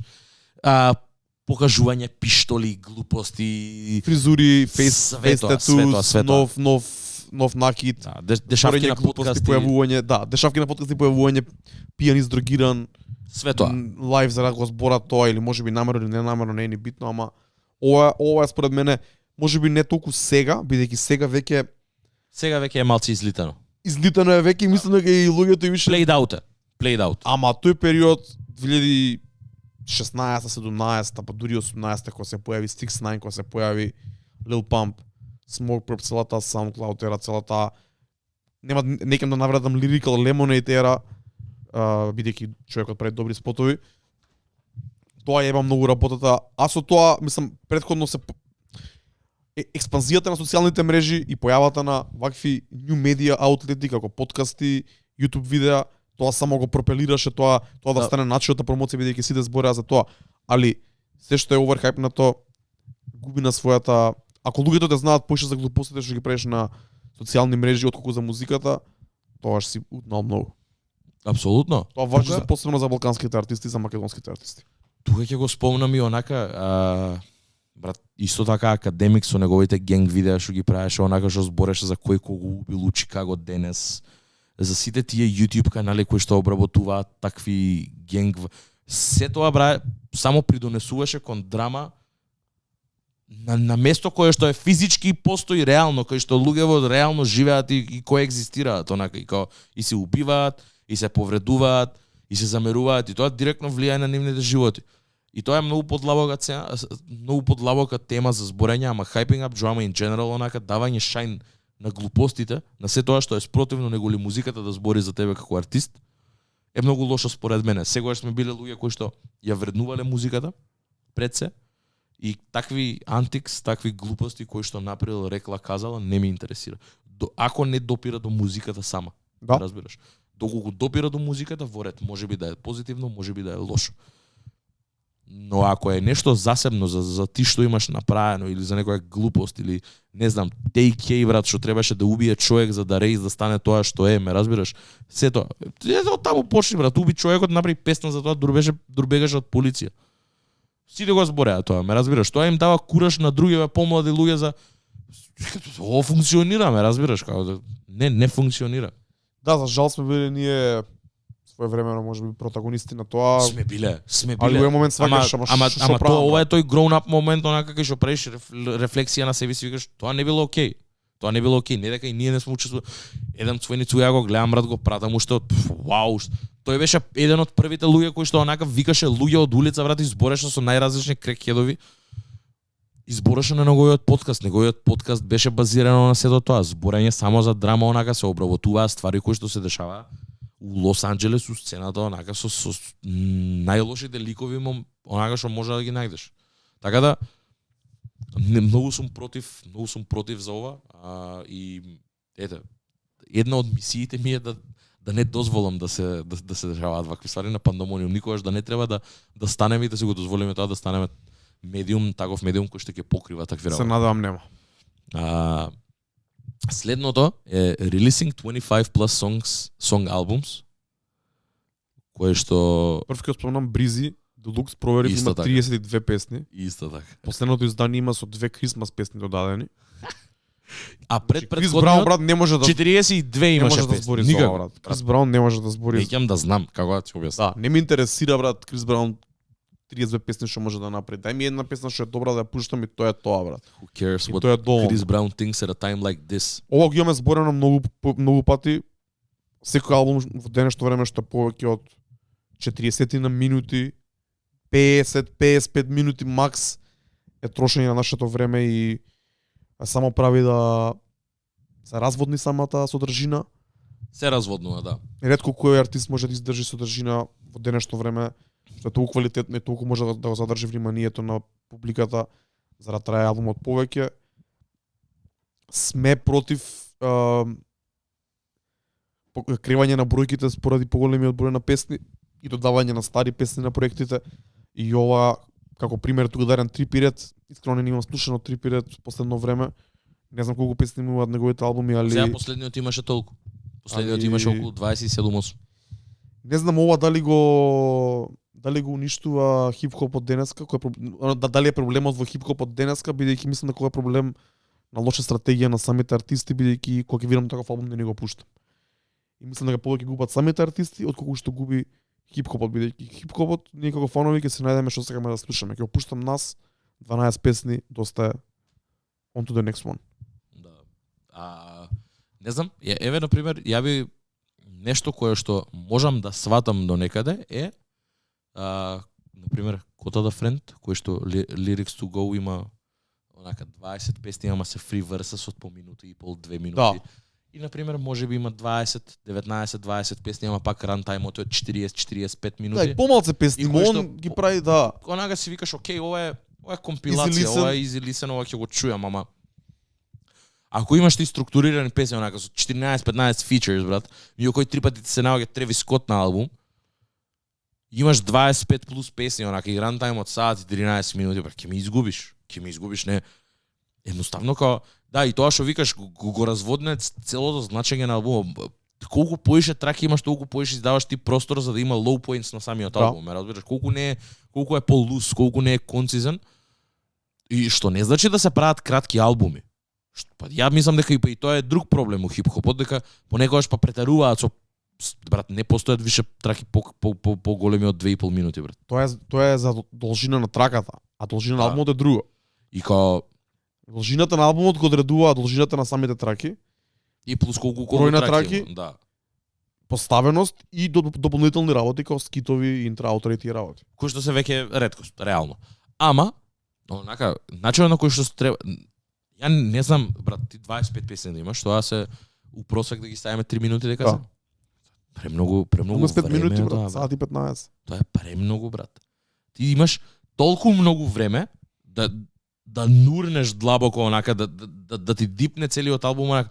Уживањето да ми иде вака и само еден момент ова да го направи даунхил и да не може да се врати од таму, да не може да се си да онака треба само колкави да се, као еве ако има концепт позади тоа нека биде 20, нека биде 21, ама треба да биде многу тайтли пект онака. Стварно треба да биде концизно, брат, ама филм трае саат и пол, ме разбираш? Cinematic experience онака, ти музика, аудио файл да го ставиш, е next level shit ти да можеш да го споиш, да задржиш внимание на луѓе толку многу со музика, кај што имаш мелодија, кај што имаш текст, имаш приказна, имаш концепт, имаш идеја, имаш енергија, имаш све, брат. Тоа е многу елементи се уедно да ги споиш ти за да направиш кохезија низ 75 минути. Ја мислам дека тоа ги заеба и Certified Lover Boy и Donda 2. И Donda уствари. Да. Имаше поише филери неголи килери, дефинитивно, и заради тоа мислам дека и као поише ми се свиѓаат, поише би го слушал, не знам, пушат ти се онака Дейтона албум 7 траки, брат, дека тие барем од 7 ми се 5 килер, онака no filler, ме разбираш, као ми се свија, дури 7 од 7 би рекол дека ми е. Века тие се одбрани 7-та најдобри, брат, нема грешка, ме брат, тука се, брат, тие се, као окей, може уште 3-4 да ми стави внатре. Ама Нема тоа, да се лутам на 10, али ама тоа ти прави да сакаш повеќе од него следниот пат. да, ама самиот пак концепт дека ми дава само 7 траки, дека целово трае 21 минута буквално, Ги вреднуваш поиш. ги вреднуваш поише. Така да ова можам да кажам дека е проблем, ама можеби дека не е толку веќе не се дешава толку многу, барем има одредени артисти кои што го прават ова. И не знам зашто го прават до ден денес, брат. Мислам дека поише е за бројки него или било што, брат. Мислам дека као мислиш дека Lil Pump го интересира, брат, за неговата структура на албум, брат, бројки го интересираат, стримови го интересираат, колку ќе капне у тутунска на крајот прилив на Хајде, ФДС кога ќе рокне сметката, ме разбираш? Следна. Да, ова можеби ми е најинтересно од сите. Defining greatness with a meaningless lens. Превод Lil Baby и се тоа што го застапува он, бидејќи бројките, и тоа го имаме зборено, бројките кои што ги вади и човеков, тој не знам, тоа влијание што го има, на начин и бројките што ги вади, на парите што ги покажува, се тоа не го дефинира неговиот квалитетот на музиката. Не соодветствува бројот со квалитетот на музиката и не значи дека бројките ако се големи дека музиката е квалитетна. Као окей, успешен рапер е, а он низ која призма? Низ призма на пари, низ призма на бројки или низ призма на музика која што ќе остане да се слуша години понатака? Мислам дека Lil Baby не е добар пример за ова, иако може би беше пример за претходната тема кај што неговиот албум имаше 25 песни и ја и ти се уште го немаме преслушано цел. И има no features? Па има многу малце features. Lil Baby мислам дека баш поради тоа има изградена својата фан база, бидејќи за нас не е релевантен, ама мислам дека има публика за која е релевантен денеска. Дали таа музика ќе остане понатаму, ќе се вреднува премногу? Не зборам за последниот албум, трнете го него на страна. Претходните проекти на Lil Baby. Добро е My Turn кој што е еден од... Јас го слушав My Turn и мене ми одбележува одреден период во 2020 година, брат. Знам дека на луѓе како Оги им значи многу. Он вади повеќе музика од што треба и мислам дека стагнира во уметноста и во артот и во содржината која ни ја дава нас како фанови сега. Ама мислам дека Lil Baby има своја значење на сцената. Мислам дека има тие бројки што се речеме 300.000 од кај има Lil Baby 300.000 views за еден ден. Тоа е публиката што го слуша дали во Атланта, дали во Америка, претпоставам дека се помлади луѓе кои го гледаат, бидејќи кога ќе го споредиш со што друго излага сега, па има и зашто го слушаат него, бидејќи еден од ретките што дава некаква содржина, не знам. Ја валјда од самиот факт дека не го слушам Lil Baby, можеби така се чувствувам, бидејќи у мојот бабл никако не продира. Има одредени артисти кои што продираат секогаш, без разлика дали ги слушам или не. Lil Baby никогаш не продира, освен ако не е у некој jewelry store кај некој евреј, брат, кај што купува $300,000 ланец. Или мим со онака Instagram Reels кај што не знае да збори. Да, како она кој избрав вечера со Lil Baby наспроти 500.000. Реално. Дајте ми $500,000 подитно. Know I'm saying? Fuck Lil Baby, брат, искрено ти кажа. Него ни хейтам човеков, туку ја го имам тој сентимент за него дека многу луѓе го имаат in high regard. Ја него имам истото мислење, бидејќи најчесто hive mindот онака како брат, знаеме дека на пример како еве, колку и луѓе да го хейтаат Дрейк, не може да го дискредитираат, ме разбираш? Не се осеќам така за Lil Baby. Ја можам да го дискредитирам и мислам дека имам legit point of view за да го дискредитирам него за неговата величина сега што има моментално. За Дрейк не можеш, за Кање не можеш, за тие сите големи, мада не значи дека ги споредувам, бидејќи Lil Baby е многу понов него ленив. Али на пример би сакал да видам how it pans out, као сакам да видам 10 години од сега што ќе се дешава, бидејќи онака не гледам уште еден дефинирачки ниту албум, ниту нешто кое што го има стаено на мапа, онака знам неколку траки. Мислам го одбра погрешниот пат, брат. Он требаше да ја земе рутата на Lil Wayne и да влезе и во кросовер води, гостувања со други артисти, поише фичер со работки, гостувања на R&B проекти, на поп проекти и слично, бидејќи почетоците можам да му ги споредам со Lil Wayne, неговото значење што ги има на југот, ама не се како намерно да не сака да оди таму. Сака да остане внатре. Да, многу ми е. Него зборевме Илан или пред 2 години ова на Пандамониум радио шоу дека он е еден од артистите што има најголем потенцијал во момент, имаше тогаш потенцијал да отиде кросовер и да стане the next Drake. Тоа го зборевме. Значи, они Джек Харло, тие двајца беа. Двајца да се постраа. И двајца да се постраа на еден начин, него издржаа се до тоа.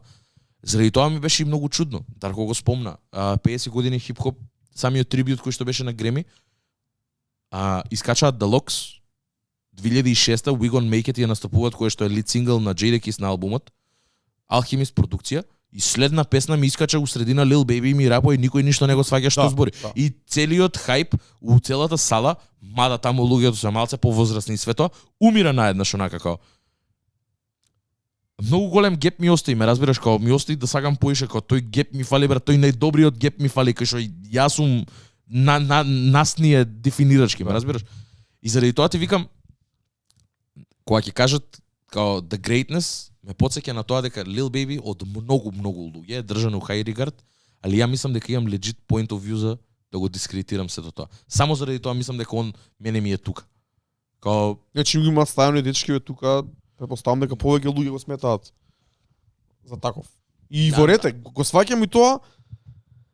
Ама брат, ќе ти кажам дека 2020-2021 стварно го слушав. Иако, например, можеби никогаш не пуштено песна од Lil Baby дека не резонира со публиката во Македонија. Тоа е точно. Ама дека мене ми беше добар едно време ми беше. 2019-2020, можеби 2021. добро, не е дека нема хитови, брат, има хитови, Ама не се на бенгери, туку Да. се пуше као Street Classics, брат, на некој начин, не знам. Ја мислам дека жими се ти кажам, знам 5 песни од човеков. 5 песни од човеков знам, се брат. И тоа, еве сега ги гледам и тие што се овде топ 5, брат, у popular, брат. Кои се? Drip Too Hard, Freestyle, Wants and Needs, Pure Cocaine и Yes Indeed. Тие ги знам, толку ги знам, брат. Па тоа се бенгери, брат. Тоа се Толку знам, брат. Овие можам да кажам дека се бенгери. Има уште едно 10 бенгери. Али овие се песните што ги знам од Lil Baby, ја не знам други песни од Lil Baby, брат. 30 милиона monthly listeners има, брат. Ќе заследам сега, ќе видам што ќе вади нова, брат. Не, враќам се Окей. назад. You're following Lil Baby. Ама ти викам, еве, може Имаше добар рам, брат, се најди и на Pride is the Devil кај J. Cole на албум, као имаше добри моменти, ама ова последниот албум нешто не беше тоа, ќе видиме што ќе се дешава понатака, брат. Па дури и проектот, брат, да го не се лажам, имаше проект со Lil Durk. Од тогаш мислам да го почна. Па The Voice of the Heroes. Од тогаш за мене почна да Мислам дека го зборев на овој. таму имаше бенгер исто, ама не резонираше. И таму има, брат, 18 песни од нив. Дега го сваќаш? 59 минути и 52 секунди, брат. Има како првите, пази ги бројки бе, брат, са првите 5 песни имаат првата 46 милиони, 43 милиони, 124 милиони. Таа е сигурно 35. со она со Тревис Скот што му е. Да. Знам дека има таму една со Тревис. И пази сега, брат. 20 милиони, 42, 45, 15, 47, 18, 35, 24, 18, 17, 15, 26, 13, 13. Као последните 6 песни никој не ги слуша, брат. Од 12-та песна до 18-та песна никој не ги слуша, тоа се 7 песни. Као. Да, ама да тие, бил ама тие албумот, по 12-13 тие даваат, не знам. ама да бил албумот 50.000 10 песни, брат, ќе бил многу добар албум. Да, дефинитивно. Се согласувам со тоа, не е дека ама заради тоа од таму па доаѓа тоа. Ќе ги стават и тие по апропо ќе направат views, ќе направат streams, ќе направат plays и ќе донесат уште 50.000 албум sales, ме разбираш? My Turn има 27 песни, брат. Делукс изданија. Обично има 20. Па и 20 се премногу, брат. Ќе видиме. Као 5 too many онака. Интересно е да се следи бидејќи еден од ретките што има понудено нешто интересно и има потенцијал да понуди нешто друго. Мада му стагнира и флоуто му стагнира се. Мислам дека можеби не работи со добрите луѓе, со правите луѓе. Да, можеби онака у позадина не е тимот не е кој што треба. Можеби и е тоа. Ова мислам дека е предпоследниот као топик creating music without a purpose, што Дефинитивно не сме единствени што се сеќаме вака. Мислевме дека е до нашата возраст, созреаност, долго време слушање на музика, бидување дел од оваа сцена од самиот почеток, ама стварно се осеќа више презаситеност, глупости, стварно не ќе да слушаме пререпетитивно е станато. без никаква содржина и без никаква поента. И знаеш како не, на пример, по-нерепетитивно беше кога сите користеа Migos Flow, него ли сега? Да. Сега сите си имаат свој начин на изразување, свое линго, свое све. А пак нема ништо. Ама пак нема ништо, никој не автентичност фали. Сите се сите се посебни. Trinidad James беше можеби онака најаудер од сите.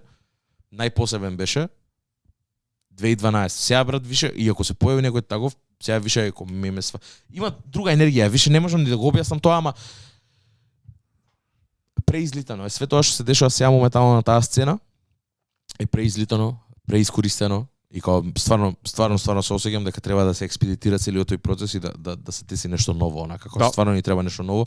Ова да падне малку у залез за да дојде моментот кај што ќе се бара од артистите мала доза на експерименталност, да се искочат од комфорт зона, за после пак да се вратат тајако. Не е дека сакам нови артисти, туку сакам од артистиве други ствари да чуем. Тоа ќе го збориме, мислам дека ќе го оставиме за следен пат.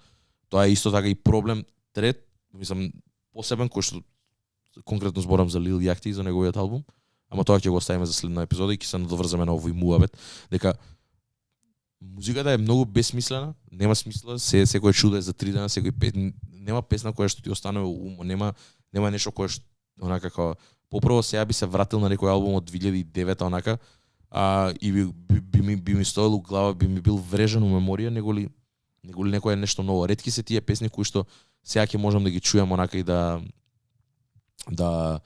си кажам и ова е да се закачам нова, да ме тера да го вратам. Многу се ретки тие моменти и ми требаат поише такви, ми треба да ви се врати и мене онака желбата за да истражувам нова музика, бидејќи осеќам дека заради тоа и се помалци артисти нови дознавам и све тоа. Дека немаш од каде да ги не е само до нас, брат. Не е само до нас, дефинитивно.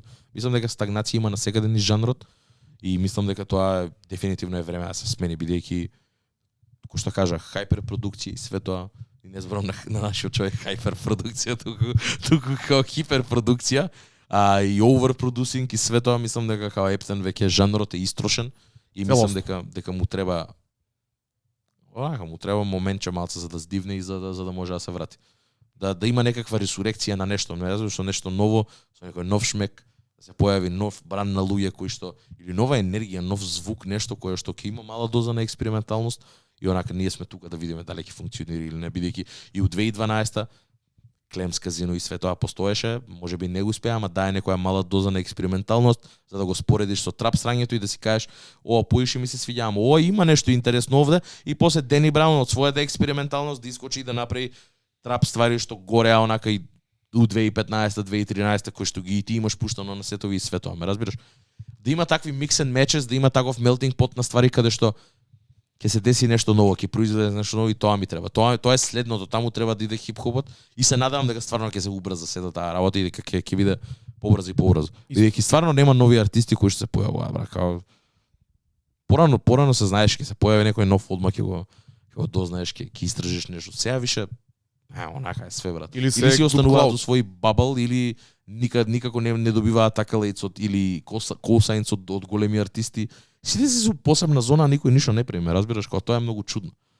И после бркаат клауд преку Инстаграм и после овие страни веко рап на Инстаграм или како Демикс ги споделуваат тие ствари и како фейк клауд и фейк хајп и за година дена нема да работи со музика или не дај Боже ќе му се деси нешто друго. Тоа. И последното нешто, последниот топик кој што е ставен е making fun of smaller and upcoming artists, кој што се слагам. Не верувам дека е толкав проблем. Ама таа мим култура од секогаш ме нервирала мене. Мими хајф во исто време. Како? Мими хајф култура. Да. Таа култура сакам мим култура, да го мразам хейт елементот на сето тоа, бидејќи има јасна граница каде е хейт, каде е мим онака. Ама веќе толку се измешани сите тие ствари каде што немаат допир со реалноста, онака како за било што можеш меме да направиш, за било што можеш да исхетеш, без разлика колку е основано или неосновано, и ме нервира се до тоа. Ова не е само за up and coming артисти, ова е општо за се.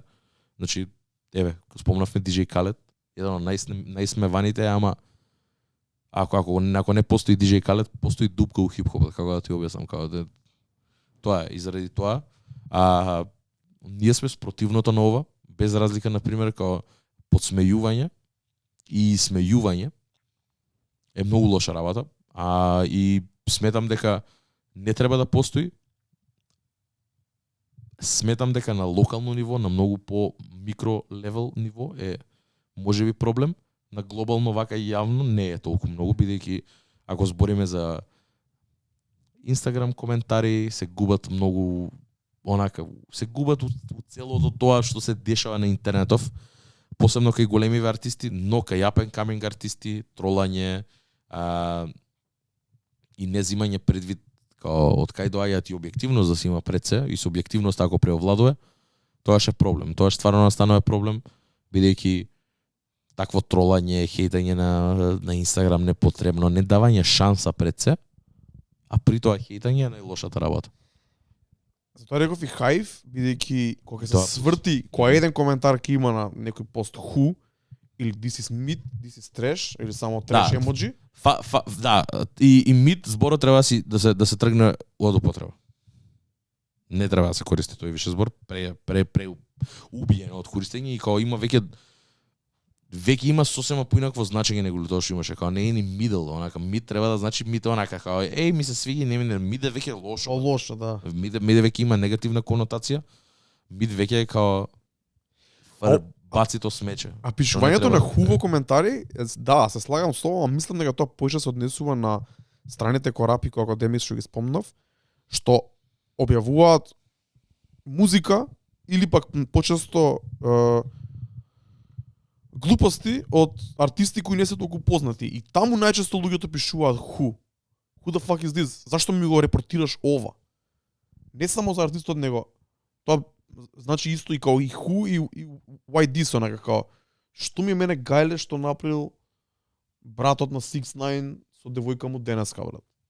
Или Да. некој артист од кампот на Lil Yachty, петиот артист, или од Young Boy Never Broke Again, некој артист од кампот што направил денеска со кој се степал, брат. Као who, онака. Да. И више онака си има изгубено. Као толку многу артисти што има, више кои страни е постираат многу поише глупости. Мене ми иде на моментот да ги оследам сите страни Не, дека ја одследувам ако почнам да гледам глупости, брат. Ја моментот кога ќе почнам да гледам глупости, одследувам него и заради тоа на пример поише сагам такви fact based онака hip hop numbers или Знам некој со одлична страна обавезно да ја Да, тоа е it's a must онака и као и на пример и ова е едно од нив кое што ги пратам бидејќи стварно се вика фантастик хип хоп, каде што стварно онака многу објективно се збори и као дава шајни онака и у коментари ако коментираш нешто што е legit, као што има субстанца, ќе ти одговори, ќе ти врати и ќе разврзате дискусија, си има десено. И заради тоа ми е мило онака дека као можеш да си го филтрираш и можеш сам свој филтер да си бидеш на вакви ствари, ама дефинитивно во поглед на тоа е таа мим култура, таа хајв култура кој што ја спомнал онака како хајв мајндот да работи кон едно нешто, да се хейтаат одредени ствари. Ме нервира. Ми фали индивидуализам у седа тоа, ми фали објективизам у многу у интернетот пред се и кон музиката и се надам дека ќе се сменат работите. Тоа мислам дека од секогаш сите сме биле такви, ама мислам дека интернетот тоа го направи да биде онака како сите сме говнари на интернет и како сите пробуваме дека тоа е кул, хейтање, тролање. Ама и тоа е пак за клауд, брат. И тоа е и пак се надоврзува на таа за клауд, онака како ако хейташ нешто си Кул е, Дело интересен, имаш 100 лајка на постот, на коментарот. Глупости, брат. фаќет тоа е. Исто и со меме страните тука, ама тоа е друга тема. Живејте. Мислам да ги имавме одлична епизода, малце полого од што требаше, траеше и влеговме во некои теми кои не беа предвидени баш да ги збориме. Се надам дека ви беше интересно до самиот крај. Фала ви што останавте и се гледаме пак наредна вторник среда. Сега го. Следна среда, епизода број 75. Одлично. Одлично. Дечки, фала ви уште еднаш и до следна среда. Поздрав! Чао!